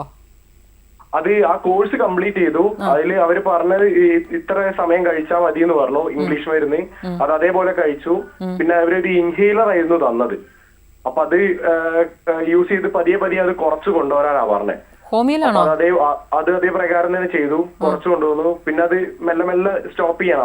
അങ്ങനെ തന്നെ സ്റ്റോപ്പ് ചെയ്യണം അവര് പറഞ്ഞേ. അങ്ങനെ സ്റ്റോപ്പ് ചെയ്ത് സ്റ്റാർട്ടിംഗ് ഒന്നും ഉണ്ടാവില്ല. പിന്നെ ഒരു 2-3 മാസം കഴിയുമ്പോ വീണ്ടും ഇങ്ങനെ ട്രിഗർ ചെയ്യും. അതെ അബി, അത് ഹോമിയോ കാണിച്ചു. ഹോമിയോ ഇതേപോലെ, ആയുർവേദം കാണിച്ചിട്ടുണ്ടായിരുന്നു, അതും ഇതേപോലെ തന്നെയാണ്. ഇല്ല അബി, അത് എന്ന് വെച്ചാൽ ഒരുപക്ഷെ ബ്ലഡിൽ ആ ഒരു ടെൻഡൻസി കുറഞ്ഞിട്ടില്ലാവാം. ഇതെന്ന് വെച്ചാൽ നമ്മുടെ ഒരു ഹൈപ്പർ സെൻസിറ്റീവ് സ്റ്റേറ്റ് ആണ്, മനസ്സിലായില്ലേ? അപ്പം ബ്ലഡിൽ നമുക്ക് ആ ഒരു പാരമ്പര്യമായിട്ട് കിട്ടിയത്, നമുക്ക് ഒരു നേച്ചർ നമുക്കുണ്ട് അലർജി കാണിക്കേണ്ട ഒരു ടെൻഡൻസി. അപ്പോൾ എന്തൊക്കെയോ ട്രിഗർ ഫാക്ടേഴ്സ് വരുന്നു, അബി അത് കാണിക്കുന്നു. അപ്പോൾ ഒരുപക്ഷെ റൂമിൽ എന്താണ് ഇപ്പോൾ പഴകിയ പൊടികൾ, ഈ നേരത്തെ പറഞ്ഞിരുന്നു പഴകിയ പൊടികൾ ഇരിക്കാവുന്നുള്ള പഴകിയ ബുക്സ് അല്ലെങ്കിൽ ഡ്രസ്സസ്, കർട്ടൻസ്, അങ്ങനെ എന്തെങ്കിലും ഉണ്ടെങ്കിൽ അതൊന്ന് ഒഴിവാക്കാൻ, മാറ്റി വെക്കാൻ ശ്രമിക്കുക. അല്ലെങ്കിൽ ഇതേപോലെ ഈ പറഞ്ഞ പെറ്റ്സിനെയൊക്കെ റൂമിനുള്ളിൽ കയറ്റുന്നുണ്ടോ എങ്കിൽ അതൊക്കെ ഒന്ന് മാറ്റുക. പിന്നെ വേറൊന്ന്, പെറ്റ്സിനൊന്നും കേട്ടുന്നില്ല. വീട്ടില് വീക്ക്ലി ഫുള്ള് ക്ലീൻ ചെയ്യും, ഉള്ളിലൊക്കെ ക്ലീൻ ചെയ്യുന്നുണ്ട്. ക്ലീൻ ചെയ്യുന്നുണ്ട്. പിന്നെ ബെഡ്ഷീറ്റ് ആണെങ്കിലും പില്ലോ കവർ എല്ലാം ആണെങ്കിലും എല്ലാം മാറ്റും. പിന്നെ എപ്പോഴാ കുളിക്കുക? തല കുളിക്കുന്നതൊക്കെ എപ്പോഴാ? രാത്രിയാണോ? അല്ലല്ല, മോർണിംഗ് തന്നെയാണ്. പിന്നെ നേരെ ഇപ്പം എ സി ഒക്കെ നേരെ മുഖത്തേക്ക് ഫോക്കസ് ചെയ്തിട്ടാണ്, അതിൻ്റെ വെന്റ് ഫോക്കസ് ചെയ്തിട്ടാണ് കിടക്കുക. അല്ലെങ്കിൽ ഫാൻ്റെ നേരെ കീഴെ കിടന്നാലും ഒരുപക്ഷെ കണ്ടിന്യൂസ് ആ തണുപ്പ് തന്നെ, കണ്ടിന്യൂസ് നമുക്ക് കിട്ടുന്ന തണുപ്പ് തന്നെ എഗെയിൻ ഒരു ട്രിഗർ ഫാക്ടറായിട്ട് ആക്ട് ചെയ്യും. അപ്പം അങ്ങനെയൊക്കെ ഉണ്ടെങ്കിൽ ആ ഒരു എന്തെങ്കിലും ഒരു പെർസിസ്റ്റിംഗ് കോസ് ആ റൂമിൽ തന്നെ ഉണ്ട്, അബി പറയുന്ന കേട്ടിട്ട്. അപ്പം അതിനെ നമ്മൾ ഒഴിവാക്കുകയാണെങ്കിൽ അബിക്ക് ഇതിൽ നിന്ന് മാറാൻ പറ്റും. പിന്നെ ഈ ഒരു ടെൻഡൻസി ബ്ലഡിലുണ്ടെങ്കിൽ ഞാൻ പറഞ്ഞ പോലെ ഹോമിയോ മെഡിസിൻ നമുക്കിപ്പോൾ കഴിച്ചു കുറയും, മെഡിസിൻ കുറയും. പക്ഷേ കുറഞ്ഞിരുന്നാലും അത് കംപ്ലീറ്റ്ലി മാറണം എന്നില്ല, മനസ്സിലായില്ലേ? അതിൻ്റെ ഒരു ഇൻറ്റൻസിറ്റി കുറഞ്ഞു എന്നേ ഉള്ളൂ ബ്ലഡിലായപ്പോലും. അപ്പം നമ്മൾ എന്തായാലും തുടർന്നും മെഡിസിൻ എടുക്കണം. കുറച്ച് എടുത്താൽ മാത്രമേ അല്ലെങ്കിൽ ഇനി ഒരു പക്ഷേ ആ ഒരു ട്രിഗറിങ് ഫാക്ടേഴ്സ് നമ്മുടെ സറൗണ്ടിങ്ങിൽ വന്നാൽ വീണ്ടും അത് സിംറ്റംസ് മൈൽഡായിട്ട് കാണിക്കാം. അത്ര സിവിയറിറ്റി വരില്ല എന്നേ ഉള്ളൂ, പക്ഷെ മൈൽഡ് ഫോമിൽ അത് കാണിക്കാം. ഓക്കെ, അപ്പോൾ ഞാൻ ഹോമിയോ ആയിരിക്കോ എടുക്കേണ്ടത്? ശരിക്കും ഹോമിയോ എടുത്തോളൂ. അത്ര സിവിയർ ഫോമിൽ അല്ലെങ്കിൽ തീർച്ചയായിട്ടും ഹോമിയോ എടുത്തോളൂ. ഹോമിയോ എടുക്കുമ്പോൾ അത് ഗ്രാജുവലി അത് ടാപ്പർ ചെയ്ത് കുറഞ്ഞു വരും. ബ്ലഡൊക്കെ ചെക്ക് ചെയ്തായിരുന്നോ? ബ്ലഡ് ചെക്ക് ചെയ്തപ്പോ അന്ന് അലർജിന്റെ ഇത് കൂടുതലാണ് എന്നാ പറഞ്ഞത്. IgEയും പിന്നെ ഈസ്നോഫിൽസ് കൗണ്ട് ഒക്കെ കറക്റ്റ് ആയിട്ട് അതിന്റെ ഇതറിയില്ല. പക്ഷെ ഏകദേശം കാണിച്ച ഡോക്ടർ ഒരു ടെസ്റ്റ് ചെയ്യാൻ പറഞ്ഞിട്ട് ചെയ്ത സമയത്ത് അലർജിന്റെ ഇത് കൂടുതലാണെന്നാ പറഞ്ഞത്. അപ്പൊ എന്തായാലും അത് പെട്ടെന്ന് കുറയില്ല. അതുകൊണ്ട് അത് ഇടയ്ക്കൊക്കെ അബിയൊന്നും മെഡിസിൻ എടുത്തോളൂ. അതാണ് കുറച്ചും കൂടെ കൺട്രോൾ ചെയ്യാൻ നല്ലത്. Okay okay okay, thank you so much. അപ്പോൾ നമ്മൾ സ്ട്രെസ് റിലേറ്റഡ് ഈ പറയുന്ന അലർജീസിനെ പറ്റിയാണ് സംസാരിച്ചത്. ഈ സ്ട്രെസ് കാരണമുണ്ടാകുന്ന ഡിഫറെൻറ്റ് ടൈപ്സ് ഓഫ് അലർജീസ് അങ്ങനെ വല്ലതും ഉണ്ടോ? സ്ട്രെസ് കൊണ്ടിട്ട് കൂടുതലും ഈ ഒരു റെസ്പിറേറ്ററി അലർജിയാണ് കൂടുതലായിട്ട് കാണുന്നത്. മൂക്ക് കണ്ടിന്യൂസ് തുമ്മുക, എന്തെങ്കിലും ഒരു സ്ട്രെസ് മനസ്സിന് പറ്റാത്ത എന്തെങ്കിലും ഇങ്ങനെ പിരിമുറുക്കം വരുമ്പം തന്നെ അങ്ങ് തുമ്മാൻ തുടങ്ങുക. മൂക്കിൽ നിന്ന് ശരിക്കും ഒരു ടിപ്പിക്കൽ അലർജിക് റൈനൈറ്റിസിൻ്റെ എല്ലാം സിവിയർ ഫോമിൽ തന്നെ കാണിക്കും. മൂക്കിൽ നിന്ന് കണ്ടിന്യൂസ് ഒലിച്ചുകൊണ്ടിരിക്കുക, പിന്നെ മൂക്കടപ്പ് അങ്ങനെയൊക്കെ കാണിക്കുക, കണ്ണും തിരുമ്മി കണ്ണിൽ നിന്നും വെള്ളം വന്ന് ആകെ ഒരു ശരിക്കും ടിപ്പിക്കൽ അലർജിയുടെ സിംറ്റംസ് എല്ലാം ഈ സ്ട്രെസ് ഫാക്ടർ കൊണ്ട് ഉണ്ടാകാം. പിന്നെ എൻ്റെ ഒരു പേഴ്സണൽ എക്സ്പീരിയൻസ് പറയുകയാണെന്നുണ്ടെങ്കിൽ ഇപ്പം എനിക്ക് ഈ ഡസ്റ്റ് അലർജി പണ്ട് മുതലേ ഉണ്ടായിരുന്നു. ഡസ്റ്റ് വരുമ്പോൾ തുമ്മുക, ഈ രാവിലെ തുമ്മുക, ഇതൊക്കെ ഉണ്ടായിരുന്നു. പക്ഷേ അപ്പം ഞാൻ പ്രഗ്നൻ്റ് ആയ സമയത്ത് എനിക്ക് ഏറ്റവും വലിയൊരു ടെൻഷൻ ഈ തുമ്മുമ്പം ഭയങ്കരമായിട്ട് വയറ് കൂലിങ്ങില്ലേ എന്നുള്ള ടെൻഷൻ ഉണ്ടായിരുന്നു. പക്ഷെ പ്രഗ്നൻ്റ് ആയി കഴിഞ്ഞപ്പോൾ എൻ്റെ അലർജി അങ്ങ് നിന്നു. പിന്നെ എനിക്ക് അങ്ങനെ തുമ്മലില്ല. പിന്നെ എനിക്ക് തോന്നുന്നു അത് കഴിഞ്ഞ് കുഞ്ഞായതിനു ശേഷം പിന്നെ കൊറോണ കാലഘട്ടത്തിന് ശേഷമാണ് വീണ്ടും ആ ഒരു അലർജി തിരിച്ചു വന്നത്. അപ്പോൾ ശരിക്കും ഇത് എൻ്റെ സ്പെഷ്യൽ കേസാണോ അതോ ഇത് കോമൺ ആണോ ഇങ്ങനെ ഒരു പ്രഗ്നൻസി പീരീഡ് ഇങ്ങനെ ചേഞ്ച് ഉണ്ടാവുക? അത് പ്രഗ്നൻസി ടൈമിൽ നമുക്ക് ഹോർമോണൽ ചേഞ്ചസ് ഒത്തിരി വരുന്നുണ്ട്. എന്തായാലും പ്രൊട്ടക്റ്റീവ് ആണ് നമുക്കുണ്ടാകുന്നത്, ബോഡി മദറിനായാലും ചൈൽഡിനായിരിക്കും. അപ്പോൾ അതിന് എന്തെങ്കിലും റിലേഷൻ ഹോർമോൺസിന് വെച്ചിട്ടെന്ന് പറഞ്ഞാൽ സ്റ്റഡീസൊക്കെ പോകുന്നുണ്ട്. അതിനെക്കുറിച്ച് എക്സാക്ട്ലി അറിയില്ല ഏത് ഹോർമോണാണ് ഇതിനൊരു പ്രൊട്ടക്റ്റീവ് മെക്കാനിസം എന്ന് പറഞ്ഞാൽ. പക്ഷേ ഒരാൾക്ക് ഒരു ടെൻഡൻസി പണ്ട് വന്നിട്ടുണ്ടെങ്കിൽ ഇപ്പോൾ ഒരുപക്ഷെ അത് നന്നായിട്ട് പോകുന്നുണ്ടാകാം. പക്ഷേ ഇനിയും ലേറ്റ് ഫേസിൽ വന്നുകൂടായിക ഇല്ല എന്നാണ് ശ്രദ്ധിക്കാൻ പറയുന്നത്. ഓക്കെ ഡോക്ടർ, ഈ നമ്മുടെ ഈ ഒരു അലർജിയുടെ ഒരു ഹോമിയോപ്പതിക് ട്രീറ്റ്മെൻറ്റിൻ്റെ ആ ഒരു അപ്രോച്ച് എങ്ങനെയാണ്? അതെന്ന് വെച്ചാൽ ഹോമിയോപ്പതിയിൽ ശരിക്കും നമ്മൾ അലർജിക് റൈനൈറ്റിസ് പല പല ഡിസീസ് പേര് പറയുമെങ്കിലും ഡിസീസിനല്ല നമ്മൾ ട്രീറ്റ് ചെയ്യുന്നത്, ആ ഡിസീസ് ഉള്ള ഒരു പേഴ്സണെയാണ് നമ്മൾ കൺസിഡർ ചെയ്യേണ്ടത്. അപ്പോൾ നമ്മൾ സിംറ്റംസ് മൊത്തത്തോടെ എടുക്കണം. അത് ടോട്ടാലിറ്റി ഓഫ് സിംറ്റംസ് ആണ് ഹോമിയോപ്പതിയിൽ പറയുക. അപ്പോൾ ഈ ഡിസീസിനുള്ള കോമൺ സിംറ്റംസ് എല്ലാം എടുക്കും, പ്ലസ് ആ ഒരു പേഴ്സൺ, ആ ഒരു ഡിസീസ്ഡ് പേഴ്സൺ കാണിക്കുന്ന അയാൾക്ക് മാത്രമുള്ള സിംറ്റംസ് എല്ലാം കളക്ട് ചെയ്തിട്ടാണ് നമ്മളൊരു മെഡിസിനിലേക്ക് വരുന്നത്. അത് തന്നെ നമുക്ക് അക്യൂട്ട് മെഡിസിൻ, ക്രോണിക് മെഡിസിൻ എന്ന് പറയുന്നുണ്ട്. പലരും വിളിച്ചവർ പറയുന്നുണ്ട് അവർക്ക് കുറയുന്നു പിന്നെയും വരുന്നു. അപ്പോൾ ഈ ഒരു അക്യൂട്ട് ഫേസിലാണ് പെട്ടെന്ന് അവർക്ക് കുറയുന്നത്. ആക്ച്വലി ഇതൊരു ക്രോണിക് ഡിസീസാണ്, എന്ന് വെച്ചാൽ നീണ്ടു നിൽക്കുന്ന ഒരു ഡിസീസാണ്.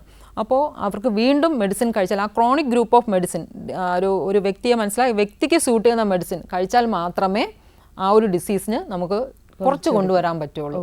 അതാണ്.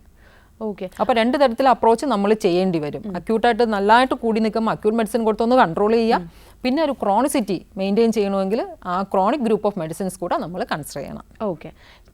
അപ്പോൾ ശരിക്കും ഈ ഡോക്ടർ ഇപ്പോൾ എന്തൊക്കെ ഫാക്ടേഴ്സ് ചെക്ക് ചെയ്തതിന് ശേഷമായിരിക്കും ഓക്കെ ഹോമിയോപ്പതിക് ട്രീറ്റ്മെൻറ്റ് നമുക്ക് ചെയ്യാം എന്ന് പറയുന്നത്? പൊതുവെ അങ്ങനെ ഫാക്ടേഴ്സ് എന്നല്ല, നമുക്കിപ്പോൾ എന്ത് ഡിസീസായിട്ട് വന്നാലും ഇപ്പോൾ ചിലർ ഈ പറഞ്ഞ പോലെ മൂക്കിൻ്റെ സിംറ്റംസ് ആയിരിക്കും കൂടുതലായിട്ട് പറയുക. അതായത് നേസൽ ഇച്ചിങ്, മൂക്ക് ചൊറിയുക, മൂക്ക് അടപ്പ് വരിക, മൂക്കിൽ നിന്ന് വെള്ളം വരിക. ചിലവർക്ക് ഐ സിംറ്റംസ് ആയിരിക്കും, ഈ പറഞ്ഞ പോലെ കണ്ണ് ചുമന്ന് തുടുത്ത് പിന്നെ വെള്ളം പോലെ ഒറ്റിച്ച് വരിക. ചിലവർക്ക് ചെവി ഭയങ്കര ചൊറിച്ചിലെന്ന് പറയാം, ചിലവർക്ക് തൊണ്ട ഭയങ്കര ചൊറിച്ചിലെന്ന് പറഞ്ഞ് വരാം. അപ്പോൾ ചിലവർക്ക് ഇങ്ങനെ എന്ത് സിംറ്റം ആയാലും നമുക്കത് കുഴപ്പമില്ല. അപ്പോൾ അതിന് ഏതിലാണോ കൂടുതൽ സിംറ്റംസ് പ്രോമിനൻ്റ് ആയിട്ട് നിൽക്കുന്നത് അപ്പോൾ അതിലേക്ക് ഫോക്കസ് ചെയ്യുന്ന മെഡിസിൻസ് ആയിരിക്കും, ഗ്രൂപ്പ് ഓഫ് മെഡിസിൻസ് ആയിരിക്കും നമ്മൾ അതിലൊന്നൊന്നായിരിക്കും നമ്മൾ എടുക്കുക. ഓക്കെ. ശരിക്കും ഈ അറിയാൻ വേണ്ടി അതിൻ്റെ ഒരു ഇതാണ്, അതായത് നമ്മൾ ഇത് അലർജി ആണോ ശരിക്കും ട്രീറ്റ് ചെയ്യുന്നത് അതോ ഇതിൻ്റെ സിംറ്റംസ് കുറയ്ക്കാനാണോ പൊതുവെ ഹോമിയോപ്പതിയിൽ നോക്കുന്നത്? അത് പറഞ്ഞാൽ ഈ പറഞ്ഞതുപോലെ ഓരോ വ്യക്തികളും ആ അലർജിയിൽ ഡോമിനേറ്റ് ചെയ്തിരിക്കുന്ന കുറേ സിംറ്റംസ്, ഗ്രൂപ്പ് ഓഫ് സിംറ്റംസ്, അത് നമ്മൾ ആ സിംറ്റംസ് ടോട്ടാലിറ്റി ഓഫ് സിംറ്റംസ് അത് നമ്മൾ കൺസിഡർ ചെയ്ത് മെഡിസിൻ കൊടുക്കുമ്പം തന്നെ ഈ സിംറ്റംസ് മാറുക എന്ന് വെച്ചാൽ ആക്ച്വലി ഈ പേഴ്സൺ ആ ഒരു ഡിസീസിൽ നിന്ന് തന്നെ ഭേദമായി വരുന്നു എന്നാണ് അർത്ഥം. അതുകൊണ്ട് നമുക്ക് ശരിക്കും ഏത് ഇപ്പം കോമൺ കോൾഡ് ആയിക്കോട്ടെ അല്ലെങ്കിൽ ഒരു അലർജിക് റൈനൈറ്റിസ്, നേരത്തെ പറഞ്ഞ ഒരു വൈറൽ ഡിസീസ് കൊണ്ട് വരുന്നതാണ് കോമൺ കോൾഡ്, അല്ല അലർജി കൊണ്ട് വരുന്നതാണ് അലർജിക് റൈനൈറ്റിസ്. അപ്പോൾ ഈ ലക്ഷണങ്ങളെയാണ് നമ്മൾ നോക്കുന്നത്. ഈ ലക്ഷണങ്ങൾക്ക് ഫോക്കസ് ചെയ്ത് നമ്മൾ മെഡിസിൻ കൊടുക്കുമ്പോൾ ആ രോഗം തന്നെയാണ് മാറിക്കിട്ടുന്നത്. അതേപോലെ തന്നെ ഇപ്പം ഈ മറ്റ് മെഡിസിൻസ് എടുക്കുന്നവരുണ്ടാവും. അപ്പോൾ ഈ ഒരു കൺവെൻഷണൽ മെഡിസിനോടൊപ്പം ചേർന്ന് നമുക്ക് ഹോമിയോപ്പതിക് മെഡിസിൻ അങ്ങനെ എടുക്കാം. അതെന്ന് വെച്ചാൽ ആ മെഡിസിൻസ് കൃത്യമായിട്ട് ഇപ്പോൾ ചില മെഡിസിൻസ് ഒക്കെ ഡയബറ്റീസ്, ഷുഗർ, പിന്നെ പ്രഷർ അങ്ങനെയൊക്കെ ചില അവോയ്ഡ് ചെയ്യാൻ പറ്റാത്ത മെഡിസിൻസ് പേഷ്യൻസിന് തീർച്ചയായിട്ടും കാണും. അവരതൊക്കെ കഴിക്കണം. ആ മറ്റേ ഡോക്ടർ പറഞ്ഞ എല്ലാം അതേപോലെ തന്നെ ചെയ്യണം. ഒപ്പം ഇത് കുറച്ച് സമയ വ്യത്യാസം ഇട്ടിട്ട് ഒരു 15 മിനിറ്റ്സോ അല്ലെങ്കിൽ അരമണിക്കൂറോ കഴിഞ്ഞിട്ട് അല്ലെങ്കിൽ മുന്നെയോ അങ്ങനെ എടുക്കാവുന്നതാണ്. ഒരു കുഴപ്പമില്ല. അതുപോലെ തന്നെ നമ്മുടെ ഈ ഒരു അതായത് ഇപ്പം അലർജിക്ക് തന്നെ രണ്ടും കൂടെ പാരലി ട്രീറ്റ് ചെയ്ത കേസുണ്ട്. അതായത് രണ്ടും, അതായത് വേറെ മെഡിസിൻ ഉപയോഗിക്കണം, നമ്മുടെ ഹോമിയോപ്പതി ഉപയോഗിക്കണം. അലർജിക് റൈനൈറ്റിസിൽ അങ്ങനെ വരുന്നുണ്ട്, കറക്റ്റാണ് പറഞ്ഞത്. അപ്പോൾ അലോപ്പതി മെഡിസിൻ അത് സിവിയർ ആണെങ്കിൽ മറ്റത് എടുക്കുമെന്ന് പറയും. അതും കുറ്റം പറയാൻ പറ്റുന്നില്ല. കാരണം എന്താ വെച്ചാൽ ഇപ്പോൾ കുട്ടിക്ക് സ്കൂളിൽ എന്തെങ്കിലും ഹെവി ആയിട്ടുള്ള ഡ്യൂട്ടീസും കാര്യങ്ങളും അല്ലെങ്കിൽ വർക്ക് പ്ലേസിൽ ഇപ്പോൾ യൂത്തിനെ സംബന്ധിച്ച് അപ്പോൾ ഒരു സിവിയറിറ്റി പെട്ടെന്ന് അവർക്ക് നിൽക്കണമെങ്കിൽ അവർ ഒരുപക്ഷെ അങ്ങനെ എടുക്കുന്ന കേസസ് ഉണ്ട്. അപ്പോൾ അവർ ആ ഒരു സിവിയറിറ്റി ആ പീരീഡിൽ അവരത് എടുത്ത ശേഷം പിന്നെ ഒരു ഹോമിയോപ്പതിയിലേക്ക് വന്നിട്ട് ആ ടെൻഡൻസി മൊത്തം അവർ ടാപ്പർ ചെയ്ത് ഡൗൺ ആക്കുന്നുണ്ട്. അതുപോലെ തന്നെ ഒരു കോമൺ എന്തെങ്കിലും മിസ്കൺസെപ്ഷൻസ് ഉണ്ടോ, അതായത് ഹോമിയോപ്പതി ആൻഡ് അലർജി ട്രീറ്റ്മെന്റിനെ പറ്റി? ഇല്ല, എനിക്ക് അങ്ങനെ മിസ്കൺസെപ്ഷനായിട്ട് തോന്നിയിട്ടില്ല. എനിക്ക് വളരെ നല്ല ഒരു റിസൾട്ടാണ്. കാരണം ഞാനിതിലൊരു PhD റിസർച്ച് ചെയ്യുമായിരുന്നു. ഏതാണ്ട് ഒരു 500 പേഴ്സൺസോളം ഞാനത് ട്രീറ്റ് ചെയ്തു. ഏതാണ്ട് 22, 23, 24 ഈ കാലയളവിൽ. അതിൽ വളരെ സന്തോഷമായിട്ട് അത് യൂത്തുകളാണ് കൂടുതലും വന്ന് പറയുന്നുണ്ട്, ആ ഡോക്ടർ ഞാൻ മൂന്നാറിൽ പോയി, ഞാൻ ഐസ്ക്രീം കുടിച്ചു എന്നൊക്കെ ഒന്ന് ഹാപ്പി ആയിട്ട് പറയുന്നു. അതുകൊണ്ട് എനിക്ക് അങ്ങനെ ഒന്നും തോന്നുന്നില്ല.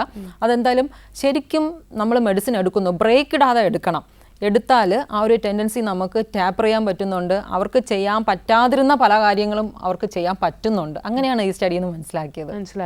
അതുപോലെ ഡോക്ടർ ഈ ഒരു എക്സ്പീരിയൻസ് വെച്ച് ചോദിക്കുകയാണെന്നുണ്ടെങ്കിൽ ഈ പൊതുവെ എത്ര നാൾ കഴിക്കണം, ലൈഫ് ലോങ് കഴിക്കണോ ഇതിൻ്റെയൊക്കെ മരുന്ന്? വേണ്ട ലൈഫ് ലോങ് വേണ്ട. ഇതെന്ന് വെച്ചാൽ ഇപ്പോൾ ഒരു ആൾ പറഞ്ഞു കഴിച്ചു, വേറെ ഒരു കുഴപ്പമില്ലായിരുന്നു, കുറേ കഴിഞ്ഞിട്ടാണ് വന്നതെന്ന്. അപ്പോൾ ഇതേപോലെ ആ ഒരു ട്രിഗർ വരുമ്പോഴത്തേക്കും ഒരുപക്ഷെ ഒരു ബോഡിയുടെ ആ ഒരു ഇമ്മ്യൂണിറ്റിയിൽ വരുന്ന വ്യത്യാസം വരുമ്പോഴത്തേക്കും എന്തെങ്കിലും ഒരു ട്രിഗേഴ്സ് വരുമ്പോൾ വീണ്ടും സിംറ്റംസ് ഡെവലപ്പ് ചെയ്യുന്നു. അപ്പോഴത്തേക്കും എന്നാലും ഡെവലപ്പ് ചെയ്താലും പഴയതുപോലെ സിവിയറിറ്റി വരില്ല, അതാണ് ഓർക്കേണ്ടത്. ആ സിവിയറിറ്റി എന്തായാലും കുറഞ്ഞിരിക്കും. അപ്പോഴത്തേക്കും നമുക്ക് പഴയതുപോലെ മെഡിസിൻ വേണമെന്നുമില്ല, അതും കുറച്ചുകൂടെ ഈസി ആയിട്ട് തന്നെ നമുക്ക് കൺട്രോളിൽ എത്തിക്കാനും പറ്റും. ഓക്കെ, വേരിയേഷൻ ഉണ്ടാവും, ഓരോ വ്യക്തികളും തമ്മിൽ വേരിയേഷൻ ഉണ്ടാവും. അതുപോലെ തന്നെ നമ്മളിപ്പം അലർജി ഉണ്ടെന്നുണ്ടെങ്കിൽ അതിന്റെ മെയിൻ അലർജൻ കംപ്ലീറ്റ് ആയിട്ട് അവോയ്ഡ് ചെയ്യുക എന്നുള്ളത് അതാണ് ഏറ്റവും നല്ലത്. അത് കംപ്ലീറ്റ് ആയിട്ട് അവോയ്ഡ് ചെയ്താൽ അത്രയും നമുക്ക് എളുപ്പമായിരിക്കും, പേഷ്യൻസിനെ കുറച്ച് കൺട്രോളിൽ കൊണ്ടുവരാൻ എളുപ്പമായിരിക്കും. കോൺസ്റ്റന്റ് എക്സ്പോഷർ ആ ഒരു അലർജിനോട് വന്നുകൊണ്ടിരുന്നാൽ സിംറ്റംസ് കാണിച്ചുകൊണ്ടേയിരിക്കും. അപ്പം നമുക്കിപ്പോൾ അറിയാം ഇന്നതാണ് ആ ഒരു കാരണക്കാരനെങ്കിൽ അതിനെ കഴിവതും ഒഴിവാക്കുക. അതാണ് നല്ലത്, കുറച്ചുകൂടി എളുപ്പമായിരിക്കും കൺട്രോൾ ചെയ്യാൻ. എന്തെങ്കിലുമൊക്കെ ഈ ഹോം റെമഡീസ് ഉണ്ടോ, അങ്ങനെ എന്തെങ്കിലും? ഹോം റെമഡീസിൽ ഇപ്പോൾ അലർജിക് റൈനൈറ്റിസ്, അതായത് തുമ്മൽ വരുന്ന കേസിൽ നമ്മൾ അധികം തണുപ്പ് കൊള്ളാതിരിക്കുക, അതൊക്കെ നല്ലതാണ്. പിന്നെ എന്താ പറയുക, ചിലർക്ക് ഇവിടെയൊക്കെ പെയിൻ പറയും, അത് കൂടുതലും മ്യൂക്കസ് ഒക്കെ നിറഞ്ഞിട്ടാണ്, നമ്മൾ ചൂടുവെള്ളം വായിൽ നിർത്തി തുപ്പുക. പിന്നെ സ്കിന്നിനെ സംബന്ധിച്ചിട്ട് അലർജി വരുന്നവർ ഈ ഡ്രൈ സ്കിന്നാണ് കൂടുതലും ടെൻഡൻസി എക്സിമയൊക്കെ ഉണ്ടാകാനായിട്ട്. അപ്പോൾ ഡ്രൈ ആകാതിരിക്കണമെങ്കിൽ മോയ്സ്ചറൈസേഴ്സ് വേണമെങ്കിൽ യൂസ് ചെയ്യാം. അതേപോലെ ലൂക്ക് വാം വാട്ടർ വെച്ചിട്ടാണ് ബോഡി കവർ ബെയ്തിങ് പറയുന്നത്, ഒരു 2 നേരമെങ്കിലും, അതായത് ഇളം ചൂടുവെള്ളം. അപ്പോൾ അതൊക്കെ സ്കിന്നിന് കുറച്ചും കൂടെ ആ ഡ്രൈനെസ് മാറാനൊക്കെ നല്ലതാണ്.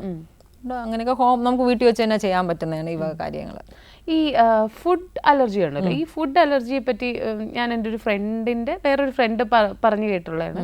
അതായത് ഇടയ്ക്കിടയ്ക്ക് ഫുഡ് മാറിക്കൊണ്ടിരിക്കും. ഇപ്പം ഇന്നിപ്പം ചിക്കൻ അലർജി ആണ് എന്നുണ്ടെങ്കിൽ കുറച്ച് 2 വീക്സ് കഴിയുമ്പോൾ ആ ചിക്കനും പറ്റില്ല, വേറെ അടുത്തതും അലർജി ആയിട്ടുണ്ട്. ഇങ്ങനെ അലർജി വരാം. അതും അവിടെ OP-യിൽ വരാറുണ്ട്. ഈവൻ സവാള ചിലവർക്ക് പറ്റത്തില്ല, ചിലവർക്ക് ഗ്രീൻ പീസ് പറ്റത്തില്ല, ചിലവർക്ക് ഈ പറഞ്ഞ ചിക്കൻ പറ്റും, ബീഫ് പറ്റില്ല. അങ്ങനെ ഓരോരുത്തർക്കും ഓരോന്നോടും മാറി മാറി വരാം. അങ്ങനെ കാണിക്കുന്നുണ്ട്. കൂടുതൽ ഇവയിലെ പ്രോട്ടീൻസ് ആണ് നമുക്ക് അലർജിക് ആയിട്ട് കാണിക്കുന്നത്. ഇപ്പൊ ഓരോരുത്തർക്ക് മാറി വരുന്നല്ലേ? അല്ല, ഒരാൾക്ക് തന്നെ വരാം. ഒരാൾക്ക് തന്നെ ഫുഡിന്റെ കഴിക്കാൻ പാടില്ലാത്ത ഫുഡിന്റെ നമ്പർ കൂടിക്കൊണ്ടിരിക്കുക വരാം. അതത്രയും ഇമ്മ്യൂണിറ്റി എന്തായാലും അത് വീക്കായി വരുന്നു എന്നാണ് അർത്ഥം. അങ്ങനെ വരാം. ഇമ്മ്യൂൺ പവർ വേരിയേഷൻ വരെയാണ്. ഓക്കെ, അത് ശരിക്കും അത് നമുക്ക് കൺട്രോൾ ചെയ്ത് തിരിച്ചവർക്ക് ആ ഫുഡ് കഴിക്കാവുന്ന ഒരു സിറ്റുവേഷനിൽ എത്താൻ പറ്റും. ഫുഡ് അലർജി എന്നൊക്കെ പറയുമ്പോൾ ഇപ്പോൾ ഓൾമോസ്റ്റ് ഒന്നും കഴിക്കാൻ പറ്റാത്ത സിറ്റുവേഷൻ എന്ന് പറയുന്നത് ഭയങ്കര വേഴ്സ്റ്റ് ആയിട്ടുള്ള സിറ്റുവേഷനില്ല. അത് തിരിച്ചവർക്ക് ബാക്ക് ടു നോർമൽ ഏതാണ്ട് പറ്റുന്നുണ്ട്. അത് നമ്മൾ ഈ പറഞ്ഞതുപോലെ ആദ്യം കുറച്ച് നാൾ എന്തായാലും അലർജി കോസ് ചെയ്യുന്നതിനെ നമ്മൾ ഒന്ന് ബാൻ ചെയ്യണം. ബാൻ ചെയ്ത് വെച്ചിട്ട് നമ്മൾ മെഡിസിൻ എടുത്തിട്ട് നമുക്കത് കഴിക്കാൻ പറ്റുന്നുണ്ട്, പേഷ്യൻസ് പറയുന്നുണ്ട്, പ്രോബ്ലം അല്ല. ഓക്കെ, അതുപോലെ ഡോക്ടർ ഇപ്പോൾ ഇത്രയും നാൾ ട്രീറ്റ് ചെയ്തിട്ടുള്ളത് വെച്ച് നോക്കുകയാണെങ്കിൽ ഇപ്പോഴും ഓർത്തിരിക്കുന്ന എന്തെങ്കിലും വളരെ സക്സസ്ഫുൾ ആയിട്ടുള്ള ഏതെങ്കിലും ഒരു എടുത്തു പറയാവുന്ന? ഭയങ്കര രസമാണ് അത്. ചില പേഷ്യൻസ് OP-യിൽ വന്നിട്ട് എന്നോട് പ്രത്യേകം പറയും, ഡോക്ടർ അന്ന് തന്ന ആ മരുന്നില്ലേ, അവിടുന്ന് എടുത്ത് തന്ന ആ മരുന്ന് അത് തന്നെ എനിക്ക് വേണം, അത് തന്നെ എനിക്ക് വേണം. ഞാൻ ചോദിക്കാം അതെന്താ? അല്ല, അതാണ് എനിക്ക് ഏറ്റവും നല്ലത്. ഇത് കഴിച്ച ശേഷമാണ് എനിക്കിങ്ങനെ ബൈക്ക് ഓടിച്ചൊക്കെ നന്നായിട്ട്, അല്ലെങ്കിൽ എനിക്ക് ബൈക്കൊന്നും ഓടിച്ച് പോകാൻ പറ്റില്ല. അതൊക്കെ കേൾക്കുമ്പോൾ ശരിക്കും ഞാൻ സന്തോഷം തോന്നും. അതുപോലെ തന്നെ ഒരു കല്യാണത്തിന് പോയിട്ട് ഞാൻ രാത്രി ഐസ്ക്രീം കഴിച്ചു, എനിക്ക് പ്രശ്നമില്ല. അങ്ങനെയൊക്കെ കുട്ടികൾ, അതൊക്കെ ഇൻട്രസ്റ്റിംഗ് ആണ്. ചെയ്യാൻ പറ്റാത്ത ഒരു പറ്റില്ല എന്ന് വിചാരിച്ചു ലൈഫ് ലോങ് അത് ബാൻ ചെയ്യണം എന്ന് വിചാരിച്ചിരുന്നത് ചെയ്യാൻ പറ്റി എന്നുള്ള അവരുടെ മുഖത്ത് കാണുന്ന ആ ഒരു ഇംപ്രഷൻ, അത് നല്ല രസമാണ്. ഓക്കെ ഡോക്ടർ, നമുക്കൊരു കോളർ ഉണ്ട്. ഹലോ, നമസ്കാരം. ഇതാരാണ്?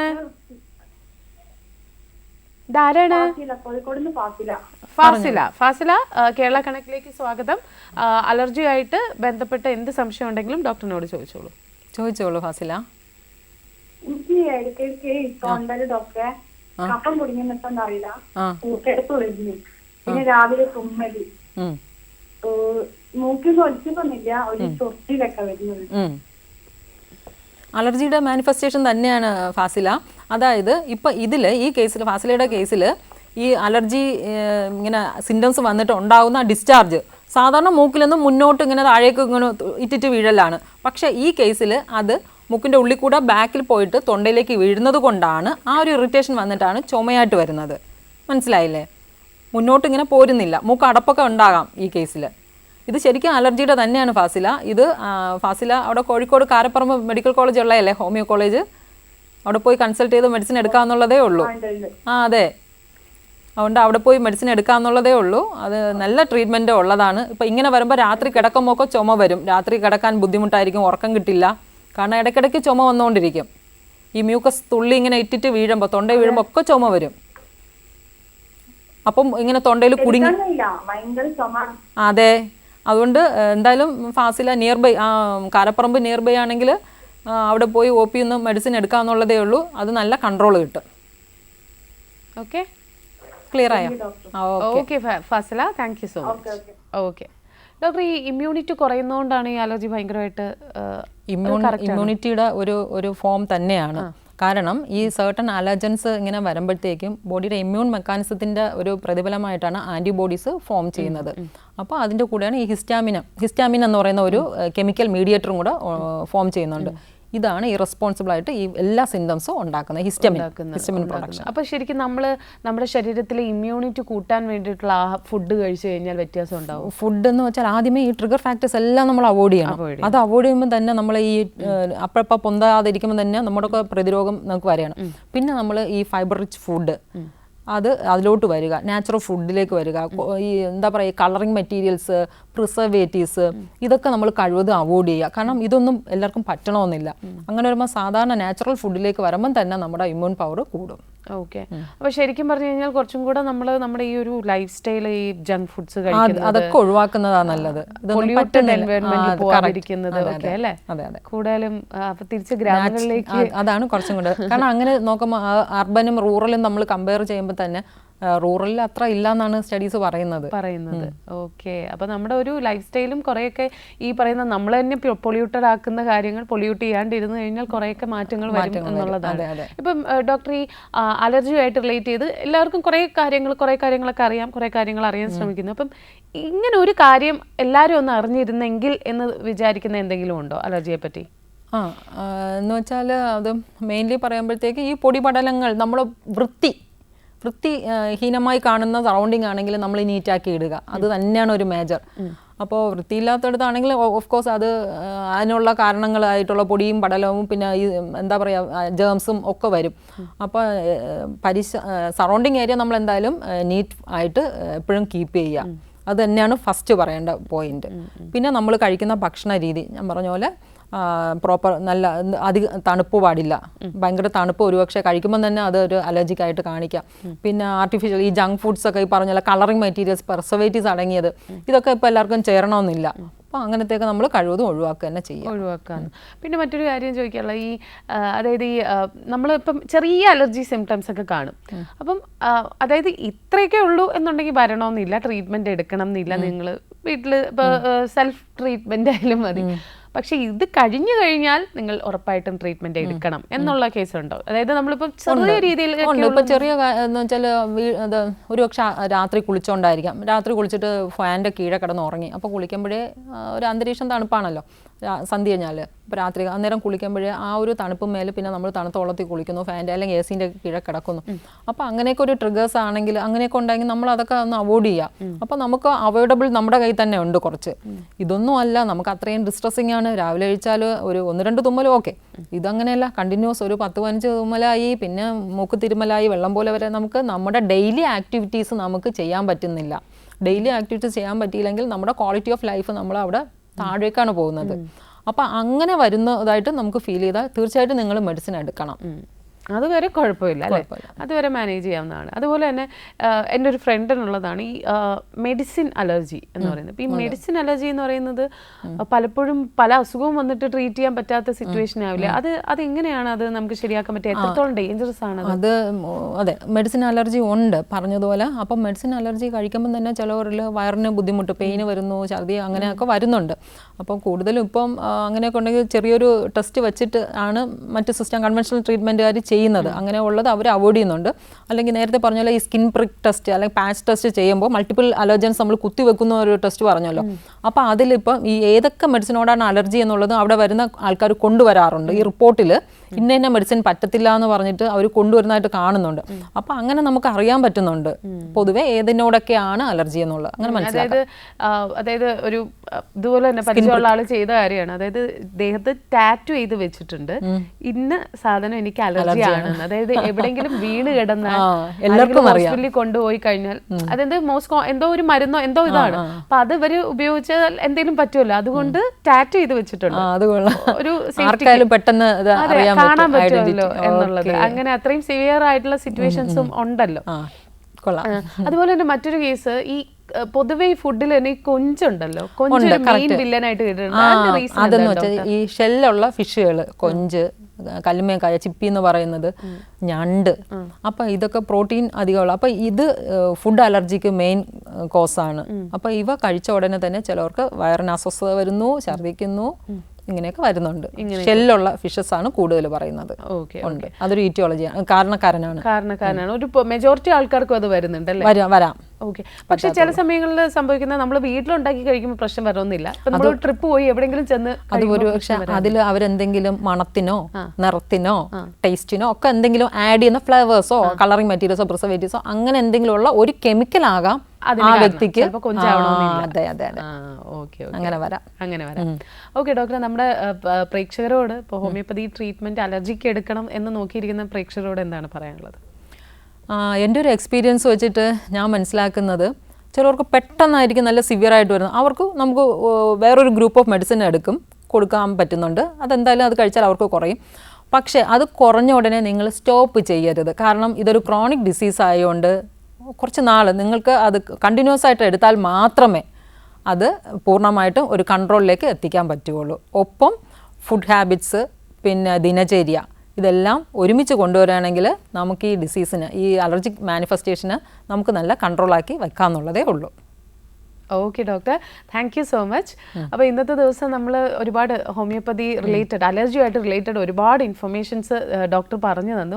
അതിന് ഒരുപാട് നന്ദി. കാര്യം എല്ലാവർക്കും ഹെൽപ്ഫുൾ ആയി എന്ന് വിചാരിക്കുന്നു, നിങ്ങളുടെ സംശയങ്ങളെല്ലാം മാറി എന്ന് വിചാരിക്കുന്നു. അപ്പോൾ ഒരുപാട് നന്ദി. അപ്പോൾ ഇതുപോലെ തന്നെ മറ്റൊരു ഗസ്റ്റും ഇതുപോലെ ഡിഫറെൻ്റ് ആയിട്ടുള്ള നിങ്ങൾ അറിയാൻ ആഗ്രഹിക്കുന്ന ഒരു ടോപ്പിക്കുമായിട്ട് നമുക്ക് വീണ്ടും കേരള കണക്റ്റിലൂടെ കണ്ടുമുട്ടാം. നന്ദി, നമസ്കാരം.